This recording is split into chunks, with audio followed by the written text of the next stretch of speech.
The hand overlapped with the golden virtual fist. It was as if the majestic creature were the one moving the fist. Bang! It was like a nuclear bomb set off within the seal. Everyone felt they had lost their hearing. After that moment of quietness, a loud noise resounded. The virtual golden fist swallowed the ray of sword light. The seal began to swell. Yuxiu, the lady and the old man who were sustaining the seal were transfixed. They unleashed more astral powers to strengthen the seal, but their foreheads were sweating. Bang! The seal cracked. Some of the energy seeped out from the seal, spreading a burst of heat. The other legendary battle pet warriors were alerted. They hurried to set up shields to protect themselves. However, the titled battle pet warriors no longer had enough time to react. They were terrified upon realizing this. Right when they were going to fall victim to that surge of energy, the energy suddenly vanished. That was a scene beyond everyone's understanding. Once the blast of energy vanished, the onlookers were able to see what was happening inside the seal. They saw that the middle-aged man's armor was cracked. His arm was trembling and veins were popping out. On the other hand, Su Ping was standing on the staircase, smiling quietly, as if nothing had happened. The contest was over. Just one look was enough to tell who was the winner. The legendary battle pet warriors felt their hearts were racing. Even they had felt that the violent energy could have swallowed them. The middle-aged man in the black armor was a captain appointed to the flame field in the deep caves, and he was one step away from reaching the fate state. He used his best skill, but he lost. It was beyond comprehension. That was a terrifying punch. I felt as if some ancient creature was throwing that punch. That is unbelievable. That strength is close to the fate state. The legendary battle pet warriors discussed, still stunned. Never had they imagined there would be such a man above ground. As far as they could tell, a person like that would only be second to the Tower Master. While mingling in the crowd, Li Yuanfeng was also staring at Su Ping with open astonishment. He knew that his younger brother was powerful, but he only believed that Su Ping's strength came from his strange and powerful battle pets, especially the white skeleton. Only then did he learn that Su Ping himself was just as intimidating. Li Yuanfeng flashed a brilliant smile after the initial moment of surprise. It was a great thing that Su Ping was so powerful. It was proof that he had made the right friend and he had gone to the right place. That guy, the lady who was sustaining the seal, waved her hand. She felt she had consumed a large amount of astral powers. She gazed at Su Ping with a grave look. She, too, was a captain, and she wasn't any weaker than that middle-aged man in black armor. 3 legendary battle pet warriors were keeping that seal together, and the seal cracked. The energy that caused such an impact had to be above the void state. The old man sized up Su Ping solemnly. In the meantime, the titled battle pet warriors were still frozen on the spot. They had never seen legendary battle pet warriors fighting, but they all felt death was at hand the moment the energy escaped the seal. A legendary battle pet warrior. That escaped energy was enough to kill us all. This store is run by such a legendary battle pet warrior. The 4 who had bought pet food from Su Ping were ghastly pale and weak in the knees. If it weren't for the fact that the years of experience had helped them control certain muscles, they would have wet their pants. They could not believe they had been arguing with a legendary battle pet warrior moments before. Alas, staying alive was such a happy thing. Amid everyone's gazes, Su Ping said smilingly, "Thanks." The middle-aged man in the black armor slowly sheathed his sword. He exhaled and said, "Thank you. Brother Li was right. Brother Su, you are better than me. No wonder you were able to get out of the deep caves twice," he was convinced. One bout and he knew how terrifying Su Ping was. He felt it stronger than anyone else present. Just then, when the virtual golden fist was in front of his face, he felt as if all of his belongings were gone. The only thing left in the entire universe was him and the fist. When compared to that fist, he was like an ant that could be crushed. He knew that Su Ping had not exerted his full strength. Su Ping smiled. He didn't try to fake any modesty. They had to face a grave crisis, playing humble was pointless at the moment. I am Xiang Fengran and they call me Black Lunatic. Brother Su, we'll be fighting alongside each other if you're okay with it, said the armored middle-aged man, being unrestrained and frank. He had his concerns so he had to test Su Ping. All his worries were dispelled after that test. He was fully convinced. Su Ping was qualified to join them. Of course, he wouldn't have paid any attention to him if Su Ping wasn't up to par. After Xiang Fengran's remark, the lady smiled and said, "My name's Shui Yunzhen. As for my title, I've long forgotten. If you want, you can call me Sister Shui, either big sister or small sister would do." The old man darted her a glance and said to Su Ping with a chuckle, "Brother Su, you can just call her Shui the Tigress. I am Jing Shen and they call me the Crater. You can call me that as well." Shui Yunzhen rolled her eyes. "Get lost." Yan Yuxiu smiled and said, "I don't need to introduce myself, right? He is called Surprise Package. You don't know that nickname, do you?" The old man named Jing Shen laughed. "What an old man child!" Su Ping gave a soft smile. He found those people were quite friendly, and they never assumed any airs. "I am Su Ping. Call me the store owner Su if you want. This is my pet store." Store owner Su. The legendary battle pet warriors looked into the store and their looks lingered on the dragon statues. Jing Shen exclaimed, "Mr. Su, you must have commissioned a master to carve the statues, they are so lifelike. I think the dragons depicted must be at the Fate State." Just looking at the statues had left an impression on Jing Shen. It would have been intimidating if the dragons were there in the flesh. "Hey, bad eyes. Those dragons are at the star rank," the system mumbled unhappily. Su Ping smiled. "Just some small trinkets. Guys, you have just come out from the underground. I have some battle pets on sale. I wonder if you're interested." "Really?" Xiang Fengran raised his eyebrows. "Brother Su, we have been fighting in the deep caves and we've changed our battle pets many times. The ones we have now are the best of the best. We wouldn't go for any common battle pets, not even beast kings." "You lunatic, don't talk if you don't even know. Mr. Su means well, let's at least take a look," Shui Yunzhen said grumpily. Xiang Fengran shrugged. He didn't care, he wasn't interested. Ye Wuxiu smiled. "Brother Su, we will have a look then. We have some people who still have a few vacant spots." Whoosh! Whoosh! Just as he finished talking, two people arrived. It was Qin Duhuang and Zhou Tianlin. Venerable the Blade and Wu Guansheng had gone back to their respective defense lines. Wu Guansheng went to the Shenglong defense line, and Venerable the Blade to the Xingjing defense line. "Hey!" Ye Wuxiu and the others realized that the two were at the legendary rank. How come such a small base city houses this many legendary battle pet warriors? While they were still wondering, Qin Duhuang and Zhou Tianlin approached the crowd. Both were surprised to see that large number of legendary battle pet warriors. They had been informed that many people of legendary rank were headed to Longjiang, but they had taken the information as a joke. "Mr. Su, these people are?" Qin Duhuang asked with respect. He could feel that those people had an overwhelming aura.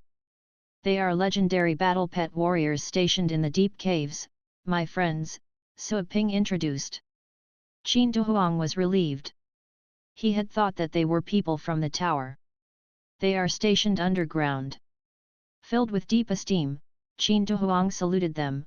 "I am Qin Duhuang and I have just reached the legendary rank. I haven't had the chance to visit you in the deep caves. It is an honor to meet you here. You are all heroes." "Such a pleasure to meet you," Zhou Tianlin jumped in. Xiang Fengran didn't pay much attention to the two new legendary battle pet warriors. "Brother Su, you said you have battle pets on sale. Show us the goods. We'll talk business afterwards." Su Ping nodded. He still had 7 void state battle pets in the store, there would be enough for them to pick from. This is a water-swallowing snake. A swirl opened up and from it came out a blue snake that was over a dozen meters long. The snake was in its tiny form but its energy was anything but. Hey! Void state! Wait, the late stage of the void state, Shuiyunzhen, Xiang and all the others were surprised as soon as the water-swallowing snake came out.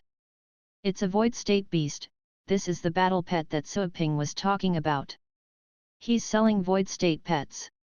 We wouldn't even see such beast kings often while in the deep caves. Shuiyunzhen had also said that the battle pet was at the late void state. System, is there any way to show up its information? Suiping asked. He didn't want to read the details himself. The system answered, there is nothing that the system cannot do as long as you give me energy points. 1000 energy points per time. Fishing in troubled waters. Suiping was pouting, but 1000 energy points were nothing for him. He allowed the system to do the display report since he didn't want to waste time reading. Minus 1000 a virtual frame appeared to display the information right after the points were deducted. Still, 2 bloodline skills couldn't be seen. This would only be available to the person who buys the battle pet. After all, if all details and trump cards were made public, anyone who didn't buy the battle pet would know it well enough to find countermeasures and target it.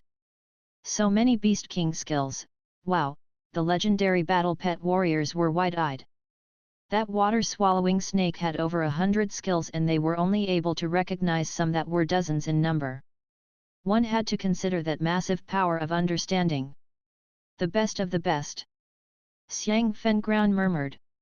He took a deep breath and said at once. Brother Su, how much? I want it. Shuiyunzhen and Ye Wuxiu came back to their senses. While Ye Wuxiu was hesitating, Shuiyunzhen did not. She immediately said, do you know anything about ladies first? I want this one. Mr. Su, I can give you any artifacts or skills you want for this battle pet. Xiang Fengguan wasn't happy. I called dibs. So what?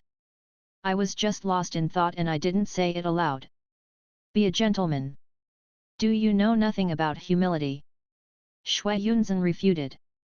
Xiang Fengguan was livid with rage. Ye Wuxiu turned to Suiping and said, Brother Su, I have one empty spot and my skills are a perfect fit with the battle pet. I promise that the battle pet will be able to realize its full potential if you sell it to me.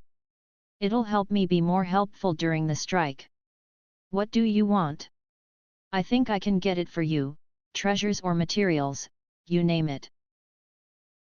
Suiping knew that Shuiyunzhen and Xiang Fengguan had given up when he noticed they were merely shouting at Ye Wuxiu and calling him shameless but made no further offers. Indeed, that water-swallowing snake was a good match for Ye Wuxiu. I will sell it to you. I don't need any treasures or anything, this battle pet sells at 328 million. Do you have money? Money? Ye Wuxiu didn't know that Suiping would be asking for money. That was not something he had. He stayed underground all year round. Where would he get money? What would he use the money for? The other legendary entitled battle pet warriors found that mind-blowing. Such a battle pet being sold at such a price. He was giving it out for free. Well, I don't have any money, Ye Wuxiu said embarrassingly. The other legendary battle pet warriors looked at each other. They, too, didn't have any money. Suiping felt sorry. Hey, a bunch of poor people. But that bunch of poor people had protected the world. No money could buy that. Suddenly, a man stuttered, Sir, I have money. It was a strong guy, a titled battle pet warrior. The man trembled as he finished his piece. Standing in front of a legendary battle pet warrior was stressful enough, not to mention a dozen. The man was afraid he might have been too rash, and that it could get him killed. Ye Wuxiu's eyes glowed. He dashed to the strong man and laughed. Good, I'm glad you have money. Let me borrow some money, I can give you many artifacts. You can choose anything you like. I promise you that your strength will increase. The strong man shivered when Yuxiu moved closer to him. He knew he had made the right choice after hearing Yuxiu's response. Sir, you're welcome. Here. This is my card, I have 1.3 billion in it. The strong man gave an overly cautious smile, but he did take out his card with a fast speed. Yuxiu patted the man's shoulder and dashed back to Suiping. Brother Su, do it. Suiping took the card and handed it to Tang Ruyan. Swipe it. Tang Ruyan finished the transaction and Suiping saw the balance of energy points increasing. He nodded to Yuxiu and said, "Go and sign the contract. By the way, you cannot cancel the contract within 10 years. You can come and present your case if you have a special reason to do so." That was done to prevent reselling. Yuxiu laughed, "No, I won't do that. This is a great battle pet, one of the best I now have. I won't cancel the contract." He ran to the water-swallowing snake and went through the contract process. There was a trace of Yuxiu's presence in the water-swallowing snake's energy when the contract was finally established. The human and the pet formed a bond. Their legendary battle pet warriors looked at the water-swallowing snake with envy, but they did not say anything. Indeed, that battle pet was a good match for Yuxiu. Next is a black mountain ape, Suiping said. An ape that was over a dozen meters tall came out. Its fur was all black, it had 4 arms with sharp and crooked nails. There were strange patterns on its palms, which were manifestations of nature's rules. Phew! The black mountain ape eyed the nearby legendary battle pet warriors with irritation. It seemed that the ape could launch a strike at any time. The legendary battle pet warriors were dumbstruck. A second one? Who wants this one? The price is similar, Suiping said. His words dragged everyone back from their stupor. Shui Yunzhen shouted at once, "Me! I want it! No matter how much money you want! PSS, do you even have money? I want this! This battle pet and I are destined to be together! Look, it's gazing at me! This is called love at first sight!" Jing Shen snorted. Xiang Fengran sneered. "That is a glare. I suggest you stay away, the battle pet might smash you to death." Yuxiu, who had just put away the water-swallowing snake, cleared his throat and said, "Well, this battle pet is a match for me," but before he could finish, the others cried at once. "Get out of here! Seriously! You just got that water-swallowing snake! Another one?" Suiping thought about it and said, "Don't fight, I still have 5 more. The allocation goes by the basic first come, first served. Since Miss Shui spoke first, this ape will be hers." 5 more? Both the legendary and the titled warriors were frozen on the spot. What's with this pet store? He's not only selling one of those pets but 7. Shui Yunzhen didn't expect that Suiping would pick her. Gladly, she nodded and said, yes, first come, first served." Xiang Fengran came back to his senses.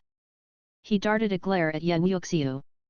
Why didn't Suiping mention this rule just now? Otherwise, the water-swallowing snake would have been his.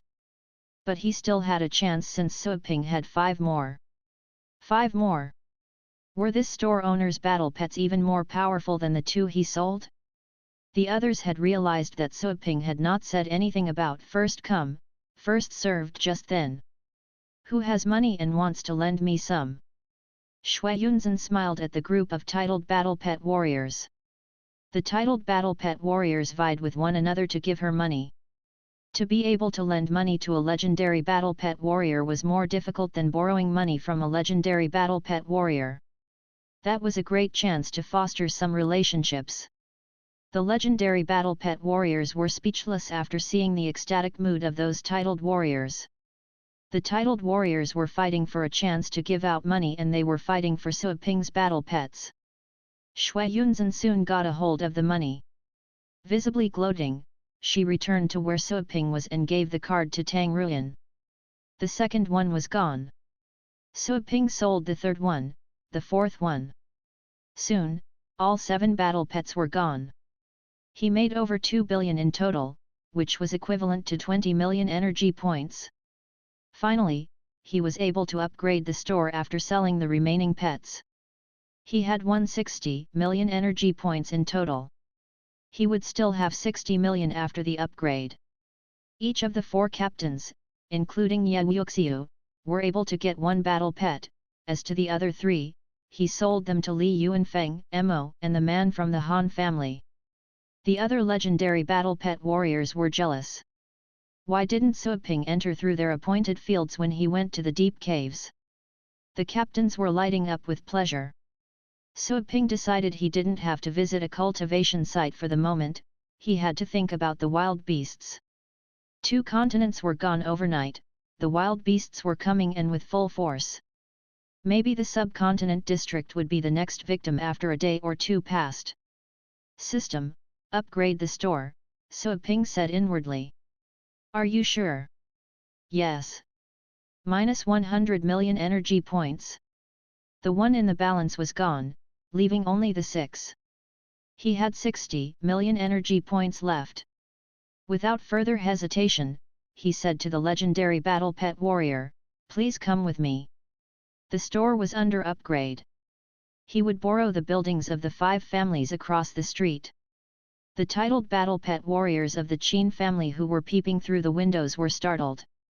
More than a dozen legendary battle pet warriors were going to their place so that they could discuss. Okay. The legendary battle pet warriors nodded in agreement.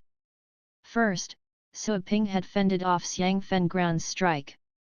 Second, he sold outstanding battle pets. The legendary battle pet warriors, even the captains, had started to respect Suaping. They believed that his battle pets would be even more outstanding. Mr. Qin, Mr. Zhou, come along, Suaping said to Qin Dehuang and Zhou Tianlin. Qin Dehuang nodded with a smile. Watching a bunch of legendary battle pet warriors contending over the battle pets was amusing. Qin Dehuang enjoyed the privilege to pick before those legendary battle pet warriors showed up. Alas, being Suaping's neighbor is a real hassle. The other legendary battle pet warriors looked at Qin and Zhou but remained silent. They went to the Qin family's building and the crowd filled up the lobby. The 3 titled battle pet warriors of the Qin family moved gingerly, helped move chairs, serve water and tea. They were acting as if they were the servants. Brother Su, how are things on the surface? Li Yuanfeng was the first to ask. He wasn't a man of patience. Ye Wuxiu and the others did not feel anything strange that Li Yuanfeng spoke before them. After all, Li Yuanfeng wasn't weaker than them. Suaping looked at Qin Dehuang, signaling him to answer the question. After all, Qin Dehuang and Xiejin Shui would stay in contact at all times and his information was the most accurate. Qin Dehuang stood up and said, "Here's the thing. News arrived at around 1 a.m., we heard that the Nordic continent was destroyed. We heard that the West Ocean continent was destroyed at around 4 a.m. The people of the Dragon Swamp continent are relocating." Qin Dehuang was not nervous at all, even while standing in front of more than a dozen legendary battle pet warriors, even though the ones at the Void State did seem to be frightening. However, he would not be any weaker than those people who were unable to get any of the 8 battle pets he bought from Suaping. That was why Qin Dehuang was able to stay confident. Soon after, the legendary battle pet warriors had gained a complete understanding of the global situation. A grave silence fell. They didn't know that the 2 continents were gone. Overnight, nearly half of the blue planet's population was gone. Damn it! What is Gu Siping doing? We have reported the deal in the deep caves a long time ago. He should be prepared. How could he have allowed this to happen? Shui Yunzhen and Xiang Fengground pulled long faces. They called the tower master by his name to show their dissatisfaction. 2 continents had been lost, one after the other. The wild beasts might be intimidating, but the other reason was that the tower was unprepared. Otherwise, the tower should be able to summon reinforcements in time. The dragon swamp continent is also falling to pieces. Can we make it in time? If we go now, we can. I have my wind feather eagle with me. We can get there in 15 minutes. It'll be too late. It will be when we get there. Ye Wuxia frowned. No one else said a thing. Sui Ping thought about it and said, listen. He became the center of attention. Even though they had just met him, they could not ignore him. I suggest that we split up. Some of us will go and help the dragon swamp continent. The others will find hideouts of wild beasts at the subcontinent district. We will kill and eliminate those wild beasts before they can gather. That way we'll have less pressure when the rest of the beasts arrive. Otherwise, I'm afraid, Sui Ping didn't finish his sentence, but the others could indeed understand it. While Sui Ping and Li Yuanfeng talked on the phone, they overheard that Sui Ping had seen 8 beasts at the Fate State in the deep caves. They had no idea how many had already gone to the surface. But there was something they were sure of, the demise of the 2 continents was partly due to the wild beasts from the ocean. The largest group of wild beasts above ground were from the ocean, and there surely were Fate State Beast Kings among them. They knew one Beast King known as the Ocean Emperor, one that was able to command all wild beasts in the ocean. Not only was the Ocean Emperor at the Fate State, it was an outstanding one. Not even the other Fate Beast Kings could beat it. There were also the 4 Heavenly Kings. Even the legendary battle pet warriors from the deep caves felt troubled. What a disaster! But, could they retreat? They had that hopeful wish, but there was no way back for them. They had to fight.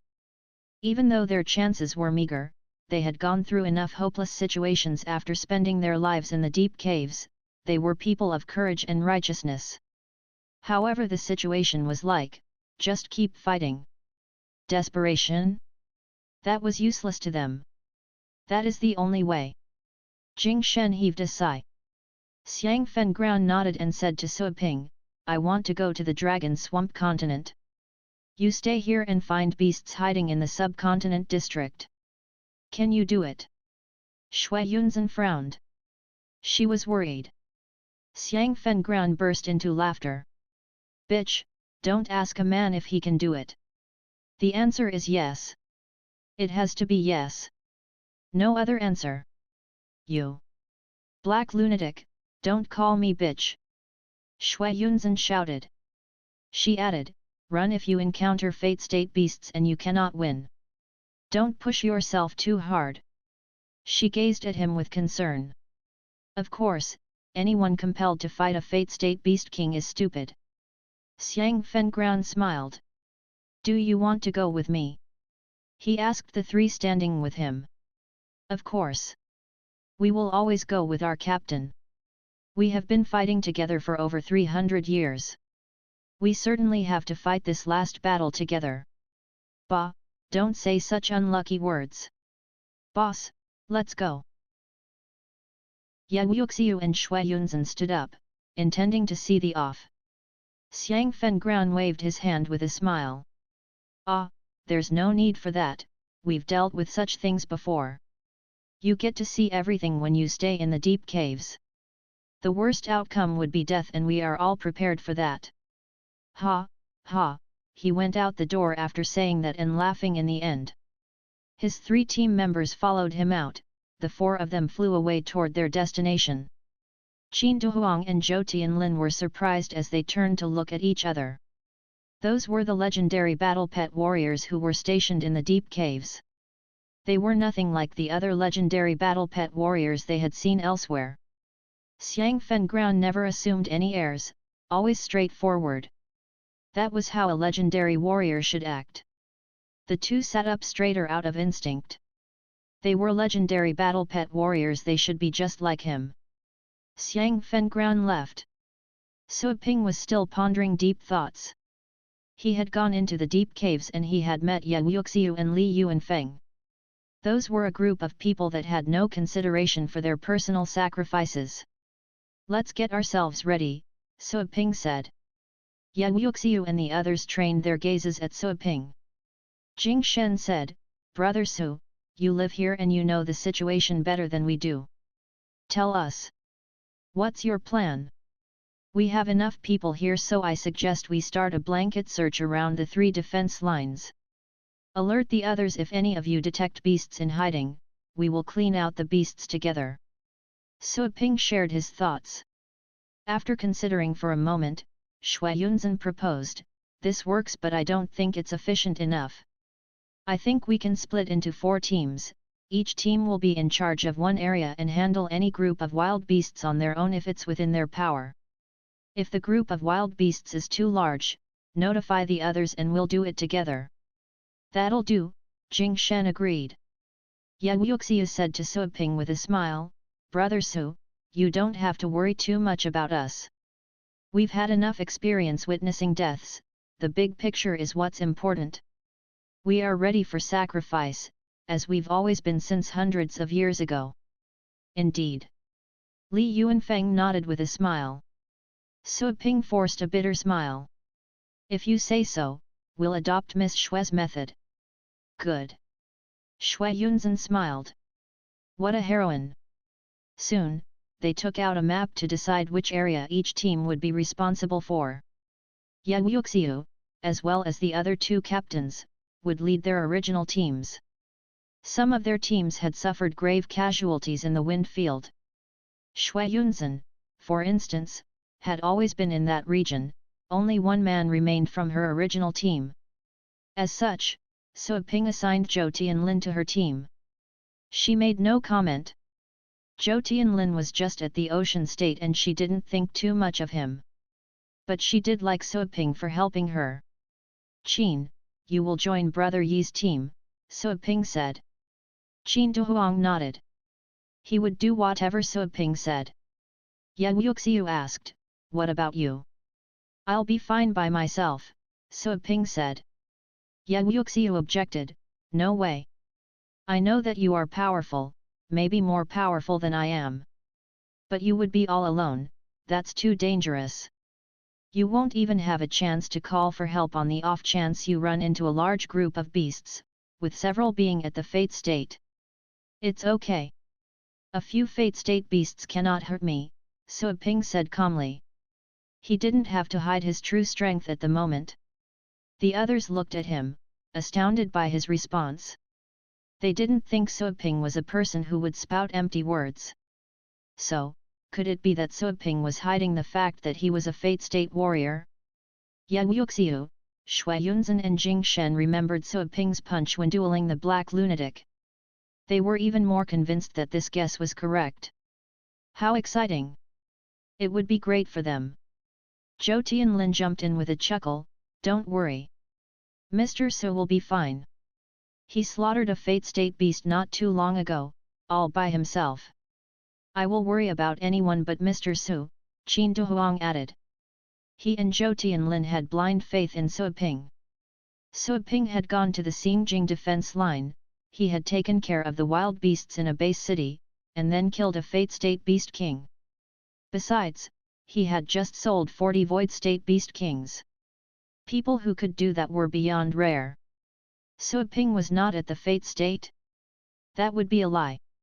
They even thought that Su Ping was hiding some fate state pets. He killed a fate state beast king. What? Zhou Tianlin's information sounded shocking. Yang Yuxiu and the others looked at each other, aghast. While they were the more powerful ones in the void state and they could avoid being killed by a fate state creature, they could not kill one. The gap between the fate state and the void state was larger than that between the void state and the ocean state. How could Su Ping ignore the difference in ranks? Well, Su Ping might just be at the fate state, which would exclude the different states factoring.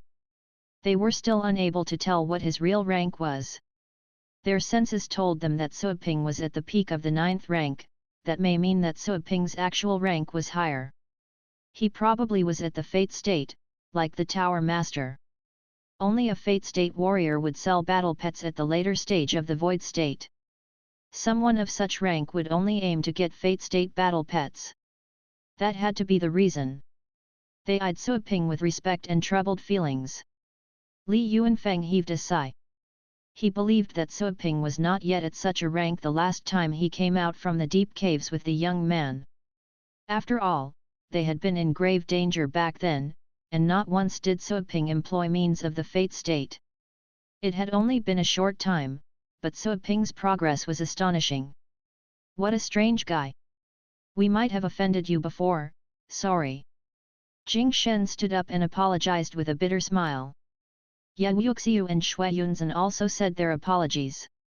If Suoping were at the same state as they were, that little match between him and the black lunatic would have been justified. But, given that he was at a higher state, he was a senior in their eyes.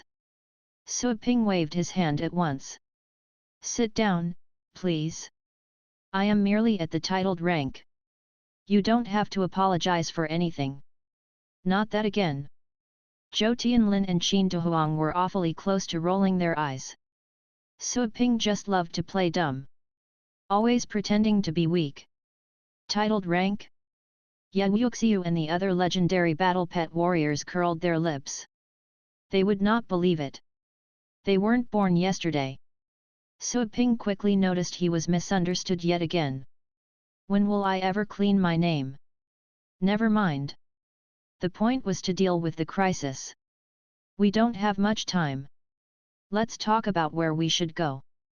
I'll take care of this area and you can pick your areas.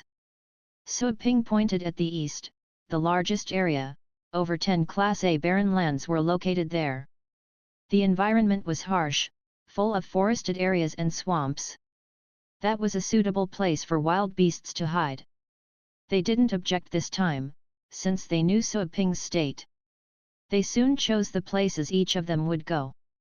They would leave with their own teams and return to the Longjiang base city after the job was done. Qin Dehuang was in charge of the communication. He had invested heavily in getting some SATCOM phones and each of the 4 teams would get one. Suoping got one, too. The phone would allow them to call each other within the continental area, but the signal would be lost outside the continent. That was why Xiang Ranfan didn't get one when he left. Call each other if you get into trouble. Let's go. Come on. Here we come. 3 teams set off one after the other. In the meantime, Suoping went to his store and said to a bored Tang Ruyan who was sitting around, "Stay in Longjiang and look after it. I'll be heading out to search for hidden wild beasts." "You're going to leave? What if the beasts come here?" Tang Ruyan understood the situation that they were facing. That is why she voiced her concern. She believed that Longjiang was the safest place in the world, all thanks to Suoping being there. If he were to go someplace else, the Longjiang base city would be just as vulnerable as the other base cities. Don't worry. The legendary battle pet warriors you just saw are going to start sweeping across the places around Longjiang first. They're tasked with finding and dealing with the wild beasts that are close by. Suoping smiled. He previously wouldn't have dared to leave the base city because he shared Tang Ruyan's concern. Still, he was sure they would spot and deal with any wild beasts hiding near the base city with the help of Yan Yuxiu and the others. "Well, if you say so," Tang Ruyan cautioned him, "you must be careful. Do you want me to go with you?" "No. You would only slow me down. Can't you beat around the bush a little bit? You might not understand me." Suoping rubbed her hair until it turned into a complete mess. Then, he happily left. Whoosh! While soaring in the air, Suoping summoned the dark dragon hound and the latter took its dragon form. The pet turned into a fierce dragon, but its head was still like that of a wolf. Suoping stood on its back and flew out from the base city. He was heading east. He flew past lakes, plains, and swamps as he traveled. Dried and yellowish weed were everywhere. He would occasionally see a small number of beasts and most were around the 7th or 8th rank. Suoping ignored those low-ranked wild beasts, they weren't part of the strike and represented no danger. He checked the surrounding areas and his senses were able to penetrate hundreds of meters into the ground. He told the dark dragon hound to fly close to the ground so that he could sense more clearly. The stray beasts would usually run in panic because of the dark dragon hound's presence. The latter was more intimidating than a beast king was. After all, it had received the legacy from the old Dragon King. Wait! All of a sudden, Sua Ping noticed something was off in a mountain. The dark dragon hound came to a sudden halt and stopped hundreds of meters away from the mountain. They are hiding right there. 6 Beast Kings, Sua Ping narrowed his eyes. That mountain was magnificent with flourishing woods. Many 8th and 9th rank beasts were there, while the 6 Beast Kings were quite good at concealing their presence. They can easily flatten one base city in an instant. I cannot believe they are clever enough to hide there. Those beasts are organized and they are acting under orders. Sua Ping slowly drew his sword as he gazed at the mountain. He placed his sword in front of his eyes. It was as if he were using the blade as a ruler to measure the mountain. Next, he poured Ashura energy as well as divine energy into the sword. A ray of glaring sword light instantly came into being, which increasingly grew in size and thickness. The ray of sword light whooshed down to smite the mountain. Bang! The mountain was split open and boulders were rolling everywhere. Sua Ping heard countless beasts cry miserably. Blood tainted both halves of the mountain with red. Sua Ping dashed into the mountain that had been split open. He heard some dragons snarling. Everything quieted down soon after, only the settling dust was left behind. The 2 parts of the mountain collapsed and crumbled. Sua Ping came out with a little bit of blood on his shirt. He stood on the dark dragon hound's back and told it to press on. The dust was finally settled, revealing blood and corpses. It was quite the hellish scene. While Sua Ping, Yan Yuxiu and the others were trying to clean out the beasts in hiding, the waves were tumbling in the ocean close to the dragon swamp continent. The wild beasts in the ocean were raising tides, waves were eating up the forests and flooding the land. Many wild beasts were revealed when the tides receded. The wild beasts pressed forward using their strange limbs. There was a massive base city in front of them, the flames of war were raging. Many people were running from street to street, swarming on their way to the plaza. That was the place where a teleporting tunnel had been opened, to help everyone escape with their lives. Suddenly, a swirl opened in the air, hundreds of meters to the north of the tunnel. A ferocious beast came out from it. The beast was completely red, it had more than 1,000 bloodshot eyes. If Sua Ping were there, he would have recognized the 1,000-eyed demon beast. Hey, how foolish, the 1,000-eyed demon beast gazed into the distance, grinning coldly. It was able to appreciate the scenes of destruction in the city. Cut it, the beast bellowed. One eye on its forehead was opened wide and a ray of red light was shot from it. Bang! The void was split open. Many people fell from the crack, as if a trash bin would have been turned upside down. Those people fell from the sky, those at the bottom were flattened. A terrifying beast was there, gazing upon them. They were hundreds of meters above the ground. Falling from such a height would mean they would be crushed to pieces. The battle pet warriors who were among the fleeing crowd were also panicked by that.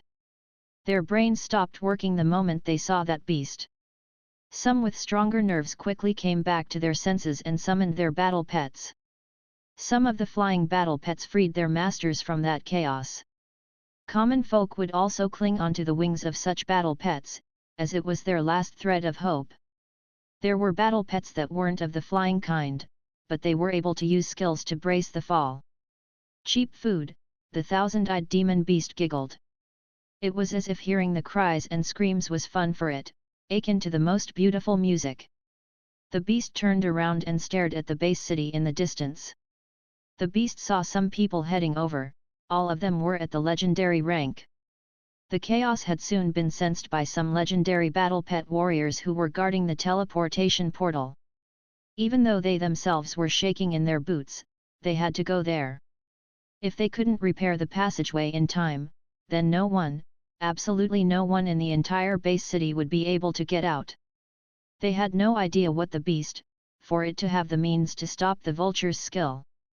The one thing they did know was that the beast was scary. DVVVVDS doom would be inevitable if they didn't go and face the beast. But if they did, there would still be a glint of hope. Delicious food, the thousand-eyed demon beast licked its reeking and slimy mouth. Its fangs were sharp, one could hardly imagine how strong its bite force would be. "Oh, come over," the thousand-eyed demon beast mumbled. Space was trembling in front of it. The 3 legendary battle pet warriors that were getting closer vanished in the air. They reappeared in the next second, dozens of meters away from the thousand-eyed demon beast. They were within the beast's strike range. And the thousand-eyed demon beast did strike. It was as if the creature knew exactly where the 3 people would be. It made an attacking motion with its sharp claws at that location. How, the Fate State, the 3 legendary battle pet warriors had never been so afraid in their entire lives. Their faces were contorted, and they froze on the spot as they stared at the sharp claws. They remained motionless. They wanted to run. However, space had stopped them from running away. Child's play. Killing the 3 was like a piece of cake for the thousand-eyed demon beast, easier than an ocean state warrior killing a titled warrior. Whoosh! The claws squeezed the 3 legendary battle pet warriors. Their eyes popped out and blood oozed out from their eyes and mouths. Their internal organs, including their hearts, had been torn to pieces. The battle pet warriors that were riding on their flying battle pets to get away were dumbstruck by this outcome. The 3 of them had been at the legendary rank. But they didn't even have the chance to fight back. Desperation. The battle pet warriors could not help but tremble, terror and fear crawled over their faces. Some who had reacted faster ordered their battle pets to fly away at once. And yet, they had barely moved dozens of meters when they exploded in the air, leaving behind a blood flower pattern in the sky. The other battle pet warriors were so frightened they forgot how to move. "You will be my appetizers." The thousand-eyed demon beast grinned with joy and cruelty. The large beast opened its mouth. It smelled as if a piece of flesh would have been left to rot for months. The 3 legendary battle pet warriors wanted to beg for their lives, but they were unable to open their mouths. They could not even blink. "Hey!" Suddenly, the thousand-eyed demon beast turned its head away. 4 people were coming forward. The leader of the 4 was a bulky man covered in black hair, which made him look like an angry bear. He was Xiang Fengran and he was there to help. "Better food," the thousand-eyed demon beast flashed a cruel smile. "In a forest region in the subcontinent district." Roar! The roar served as a cue for a figure covered in tiger stripes to dash out. 3 beasts were running wildly across the forest to chase that pretty lady in tiger stripes. "They're here. Kill them." The tiger lady teleported to the edge of the forest and stopped. The woman's body had turned into that of a tiger, but her face remained the same as before. She was Shui Yunzhen.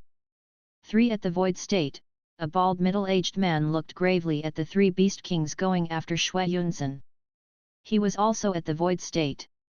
Even though he wasn't as powerful as Shui Yunzhen, who was at the late stage of the Void State, he could deal with the less troublesome Void State beasts when merged with his battle pets.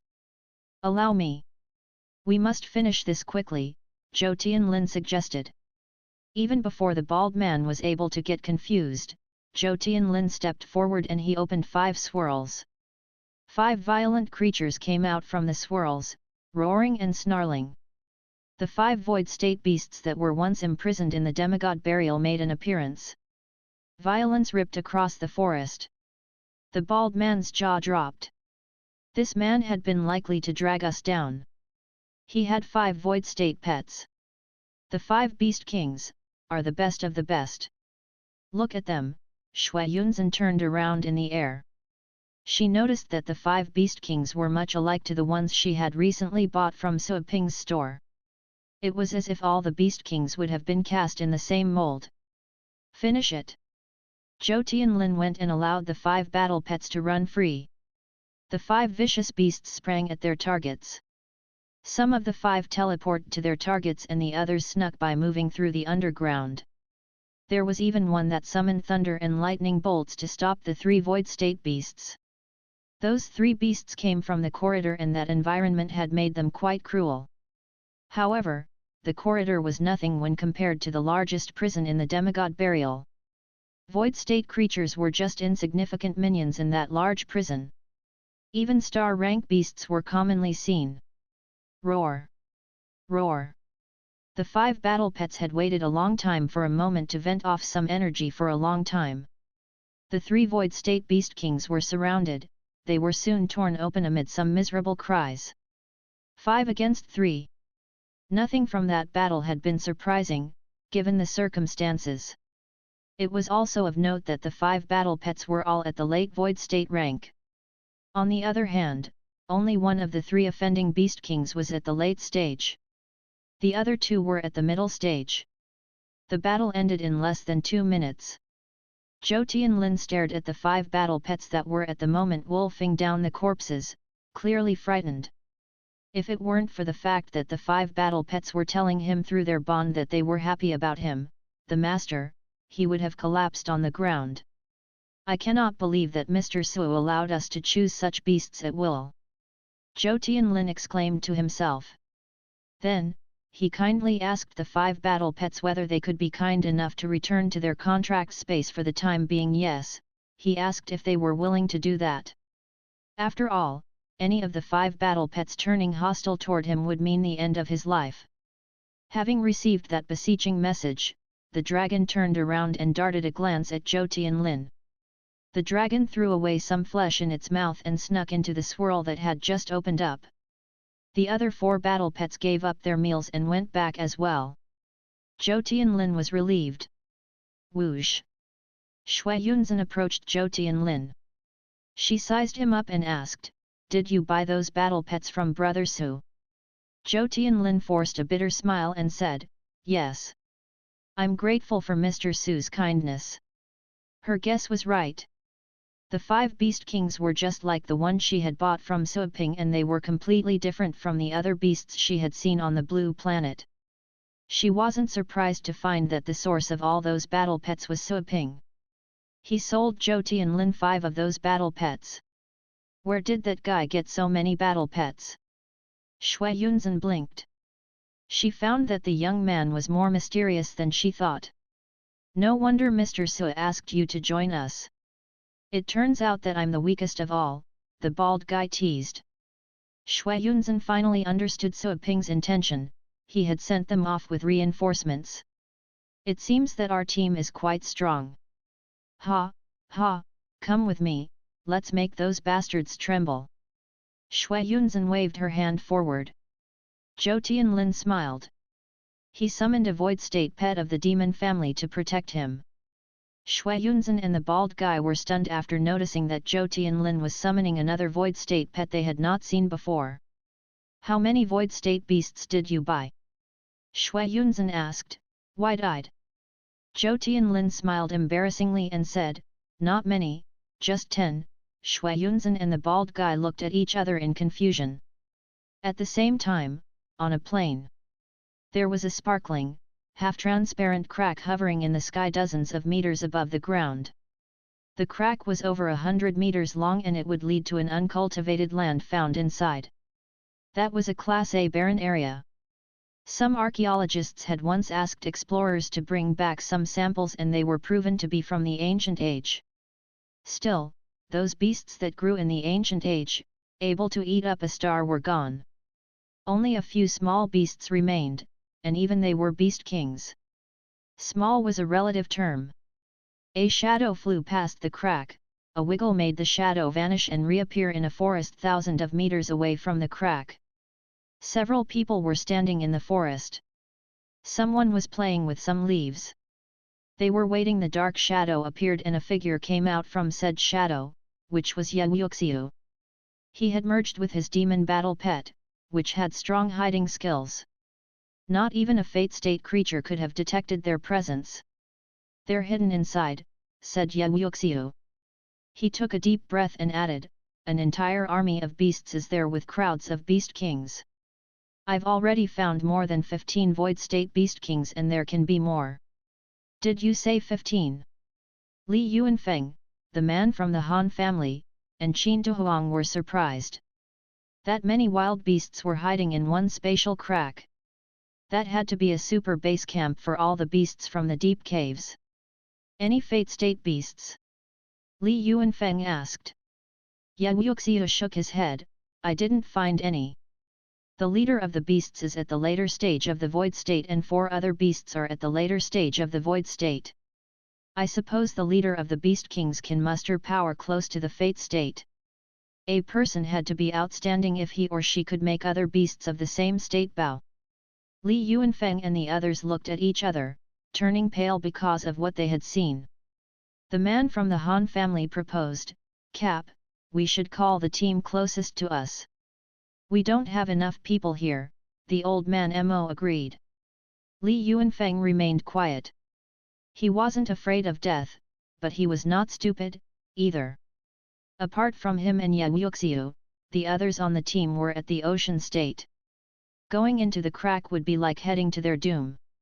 I can give it a try if no Beast King is at the fate state, Qin Duhuang said. The others turned to him in surprise. Yang Yuxia frowned.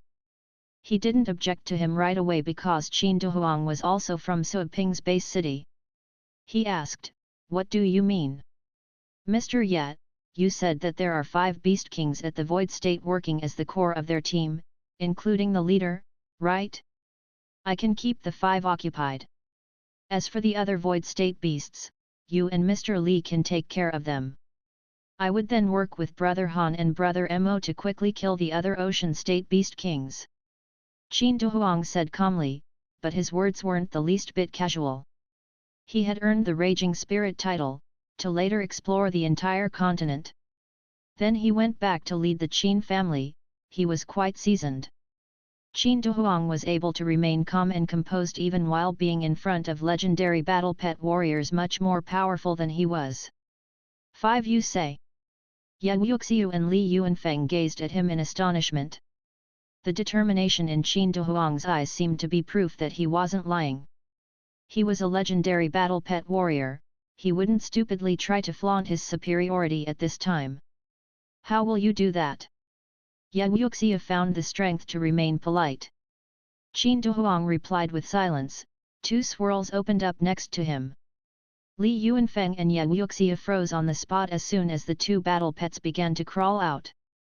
Both pets were at the late void state. They also found the 2 presences familiar. They were like the battle pets they had bought from Suiping.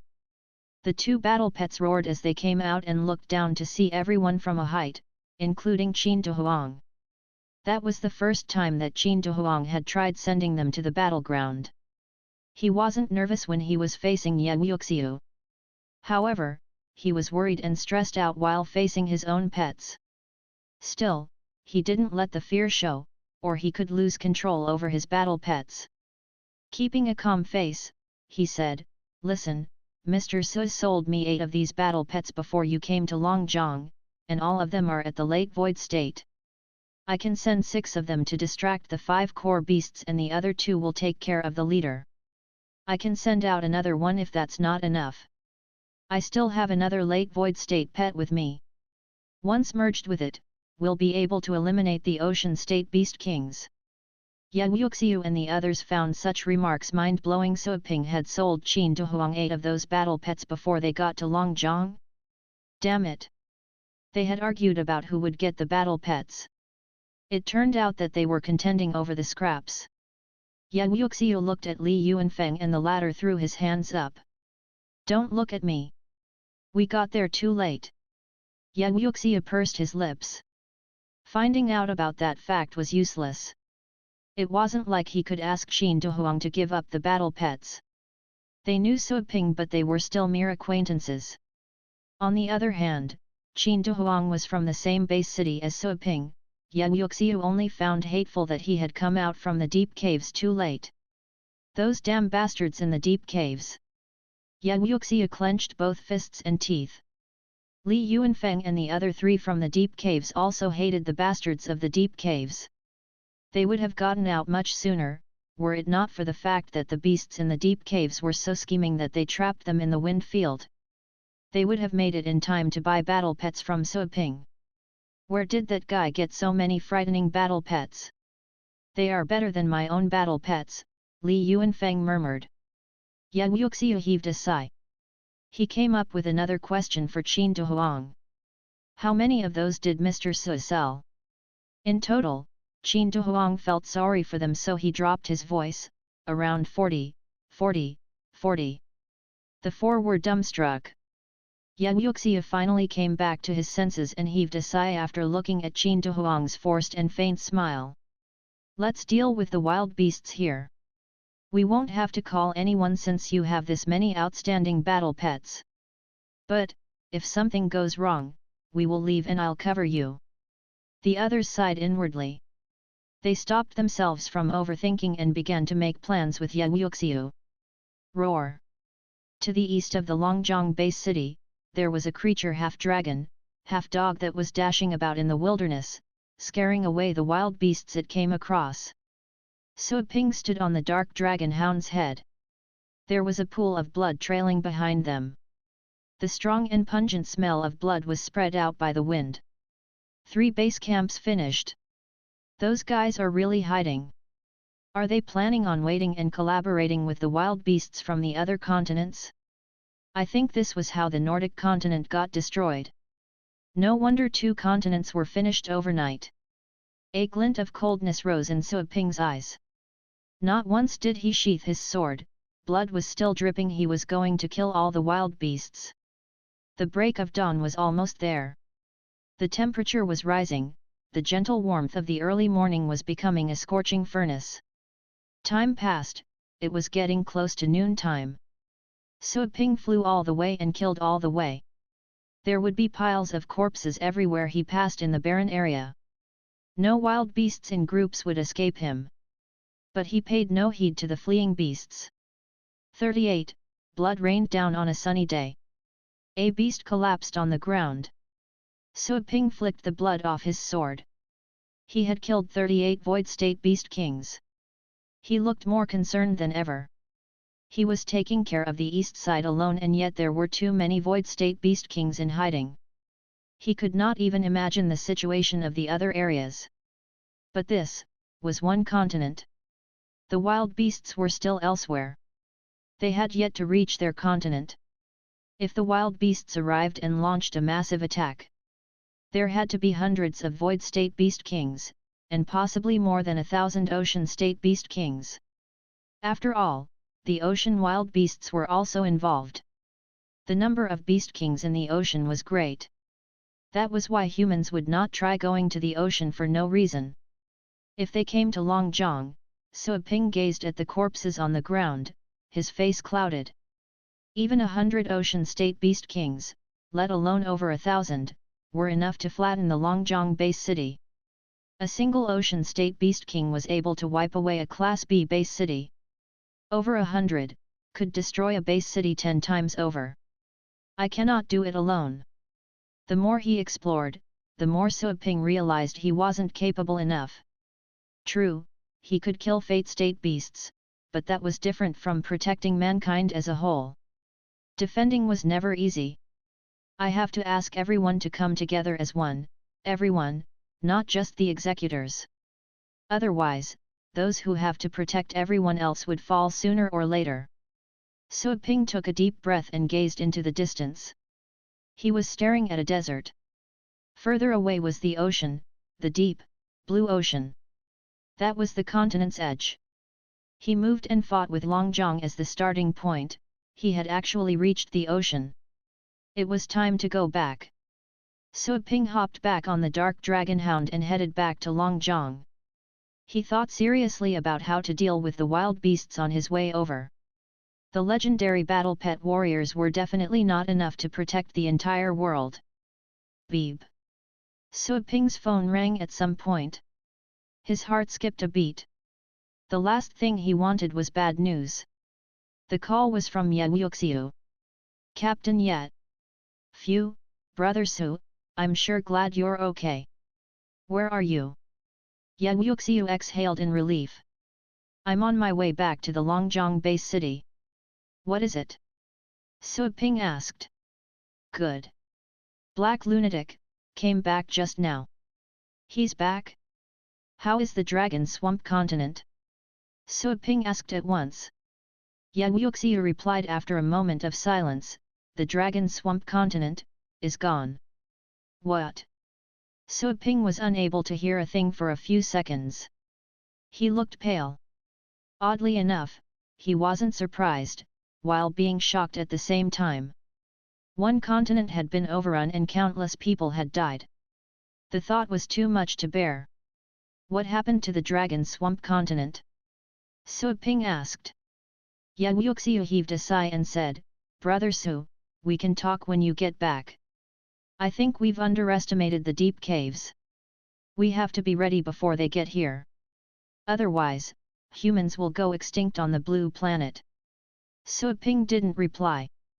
He hung up and had the dark dragon hound fly back at full speed. Soon after, Sua Ping arrived at the Longjiang base city. The Pixie Pet Store was still being upgraded, only 6 hours had passed. The upgrade would still need 18 hours more. Yan Yuxiu and the others were staying in the Qin family's building. Sua Ping went to see them. Everyone stood up. Mr. Su. Zhou Tianlin and Qin Dehuang nodded, bowing slightly to greet him. Sua Ping took a quick glance. He was happy to see that most of the legendary battle pet warriors were still there. It seemed that their strategy had indeed worked. That being said, Sua Ping saw Xiang Fengran. He was alone, the other 3 legendary battle pet warriors were not there. Xiang Fengran's black armor was full of cracks, he looked pale and exhausted, no longer exuding that heroic spirit. What happened in the Dragon Swamp continent? Sua Ping asked before he sat down. Xiang Fengran looked at him.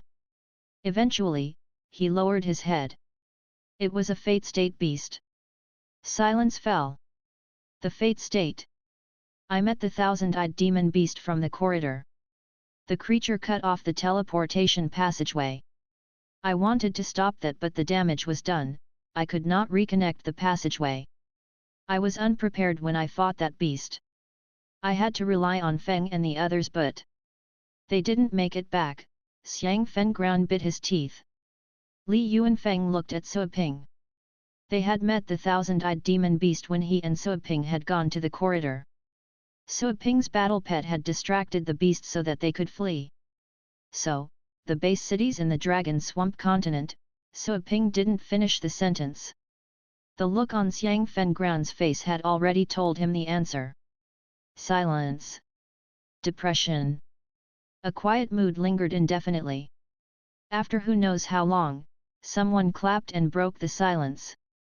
Shui Yunzhen stood up and said, Hey, you're men, aren't you? Don't be like this. It's just death. It's not like we've ever been afraid of dying. Don't lose your spirit. Our day was not fruitless. We found and destroyed 7 hideouts of the wild beasts by the barren area on the west. 2 of the 7 had gathered a large number of beasts, including a dozen or so void state beast kings. We killed them. We've made great contributions. Everyone looked at her. Only 3 among the crowd were female, with Shui Yunzhen being the most powerful of them all. Her friends would call her Shui the Tigress in private to complain about her short temper. But they had to admit she was more heroic than anyone else at the moment. Yan Yuxiu took a deep breath and nodded. Yes.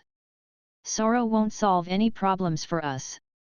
The Dragon Swamp continent is gone. We have to save this continent with all of our efforts. We cannot allow the last piece of humanity's territories be destroyed. I think we should devise a plan for our revenge instead of burying ourselves in sorrow. I don't think we can force them back. But we should protect the continent at least, Jing Shen said. Li Yuanfeng turned to Sua Ping and said, Brother Su, I think we have to work with the tower. We alone cannot stop all the wild beasts.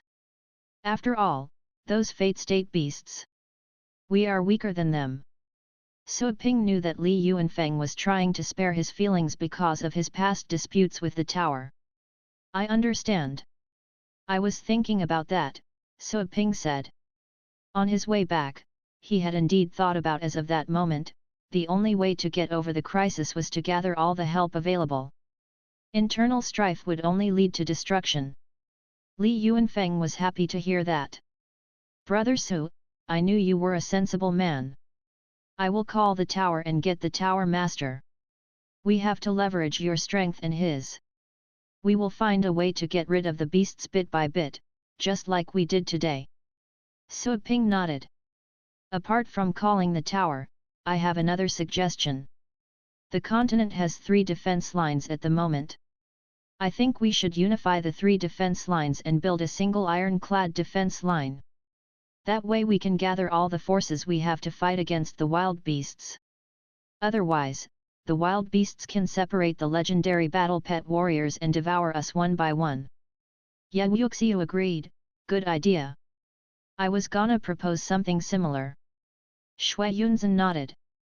That'll work. But we have to think about it. We cannot simply gather up so that the wild beasts can get rid of us in one fell swoop. The defense line has to be strong enough to fend against the strikes from beast kings. We still have some time. We can use all of our beast kings to construct and reinforce the defense line, Jing Shen said. Shui Yunzhen frowned, but what if our battle pets get exhausted before the wild beasts get here? They won't be able to fight. Jing Shen didn't offer a reply. Su Ping smiled. Don't worry about that. You can leave your battle pets in my store. I promise that they can be restored to their peak state in 1 hour. After the store's upgrade was done, advanced nursing pens would be available. Resting in the nursing pen for an hour would be enough to free the battle pets from tiredness. Staying in the nursing pen for a few more hours would heal even the most serious wounds. That was how strong the advanced nursing pens were. The only thing that worried him was the remaining time for the store's upgrade, since it still needed 18 hours. But still, building the main defense line and gathering all the residents of the continent would take a long time, even longer than 18 hours. His store would be upgraded by then. But the worst scenario could happen, if the wild beasts arrived within those 18 hours. Even so, Su Ping believed that their continent would not fall as quickly as the others, since they had swept across the continent for wild beasts' hideouts. Still, we have to be ready. Su Ping blinked. He had to think of other methods in case the wild beasts arrived sooner. Xiang Fengran, Qin Dehuang, Shui Yunzhen, and the other legendary battle pet warriors were going to work with the 3 existing defense lines to construct the best defense project that they could devise and prepare. They discussed the locations and conceptualized the types of constructions, among other things. Su Ping went back to his store while they were all getting busy. The artificial construction workers were rushing about in the store and around the store. Of course, they had been built by the system with energy. It would be strange to see that such a big store would completely change its appearance without anyone working on it. Su Ping went to see Joanna, who was sitting on the couch, sipping juice. The many functions of the store had been suspended, including the nursing pens in the pet room. Joanna was idling about in the meantime. She was reading some fashion magazines at the moment. I need your help, Su Ping blurted out. Joanna looked at him, her rosy cheeks were glowing. Calmly, she said, do you want me to help you solve the wild beast problem? It is truly a shame that I cannot leave your store. That is a rule set by you. Su Ping smiled bitterly. Up until then, Joanna still had the firm conviction that he had set the rules, when it had all been established by the system. He was unable to make exceptions even if he wanted to. I want to learn about formations, Su Ping said. I want to learn something simple, something that can trap beast kings. I don't intend to kill beast kings with the formations, I just hope the formations can buy me some time. Joanna raised her eyebrows. Why isn't he giving up the rules he had set? Joanna was quite eager to see the view outside the store and the world that Su Ping lived in. She had noticed that the density of astral powers in the air was thin in that world. It seemed that it was a low-ranked and deserted planet.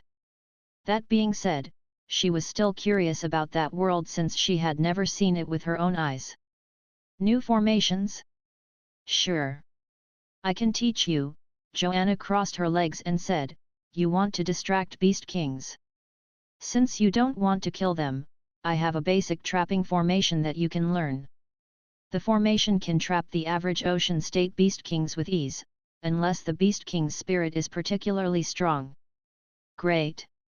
This is a 2-star formation called Wandering Spirit Formation. Joanna explained, once trapped in the formation, the creature's spirit will fall into an illusion and it would require an extra strong will to break free from the illusion. The formation is not hard to learn. I've taught you many of the formation's basics when you were learning the Heaven Lock. I don't know if you still remember what I said.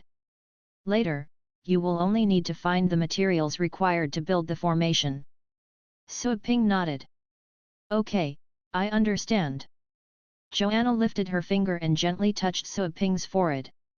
Her intoxicating scent snuck into his nose.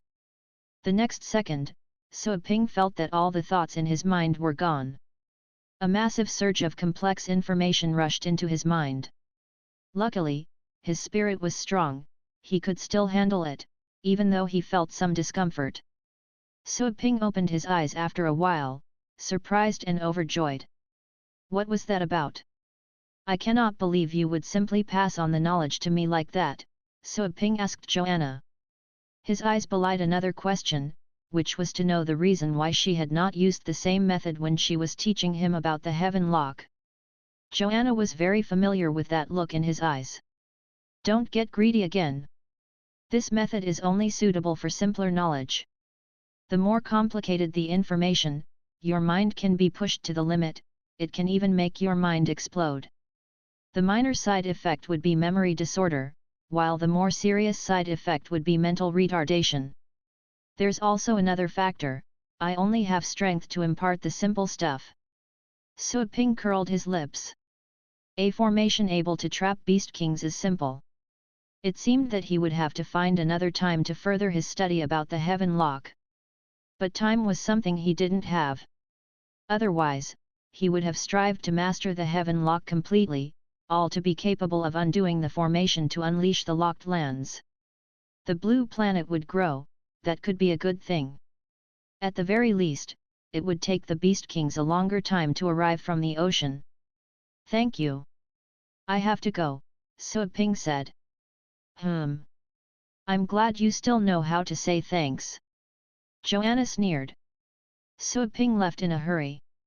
He went to the Qin family's building and found and asked an elder to call Qin Dehuang. Qin Dehuang soon answered the call. He had not left the base city yet. Suaping told Qin Dehuang about the materials needed for the formation. Qin Dehuang, who had lived above ground, was more resourceful and had more extensive connections. He didn't call Shui Yunzhen or Jing Shen, or the others for that matter. While they were still at the void state, they had remained in the deep caves for years. They might not know many people outside. I will send you illustrations of those items later. Help me find them as soon as possible and use any method you can think of, be it your power or your violent tactics. I don't care. This is important. Suaping stressed. Qin Dehuang could only deal with such a matter in a serious and thorough manner. Suaping didn't even bat an eye when he sold the 40 Void State Beast Kings. On the other hand, he was attaching great importance to those items. Such a difference in attitude was a clear indicator of their importance. Suaping ended the call. The Qin family elder had already found a pen and a piece of paper for him.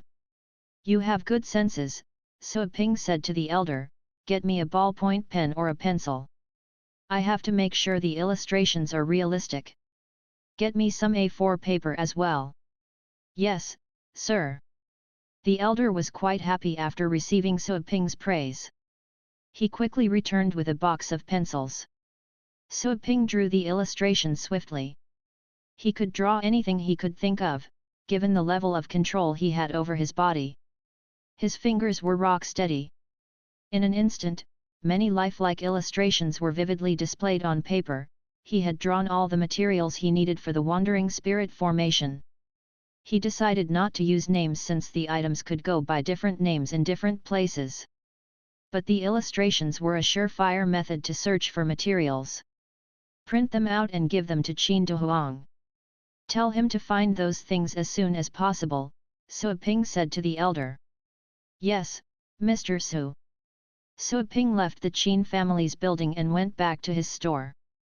Shui Yunzhen and Xiang Fengran were currently heading to the other two defense lines to discuss the unification proposal. Suaping wasn't at all worried that the two would be unable to finish their mission. He would merely wait there to hear back from them. Show me more about the Heaven Lock. While times were critical, Suaping found himself free of chores, much to his surprise. He went to see Joanna right away. It wasn't realistic for him to go and help other continents during this spare time. It would take him a lot of time just to make the trip over and return from the other continents. The Dragon Swamp continent had already been destroyed, there was nothing he could do there. As for combing through his continent for wild beasts, well, they had already done that. Some wild beasts could still be hiding somewhere, but they had to be very well concealed. He didn't want to waste time on finding wild beasts. The more important thing was to learn about the Heaven Lock before the wild beasts got there. You're very close to mastering it, Joanna said before she went into the details. The tower. Legend the Drunken was drinking wine in a spatial dent he had created. He had a concerned look as he gazed at the snowflakes. All of a sudden, two people arrived. It was Li Yuanfeng and Ye Wuxiu. Hey, it's you. Legend the Drunk's first thought that some wild beasts were going to attack. He got in a good mood upon seeing Li Yuanfeng and Ye Wuxiu. Li Yuanfeng saw the flask and scolded the tipsy fellow, 3 continents have been destroyed. Being a legendary warrior working for the tower, I cannot believe you are still in the mood for wine. The tower doesn't need to be protected. How can you be happy about guarding the door when you're at the legendary rank? Legend the Drunk sniffed his red nose and answered with a bitter smile, Mr. Li, the tower master would never allow me to leave my post. I can't say no to him. I've already told him that I wanted to go and help, but, come on, let's go and find him. Ye Wuxiu cut the latter off. He was not in the mood to hear the latter's nonsense. Everything the tower's guardian said was just an excuse.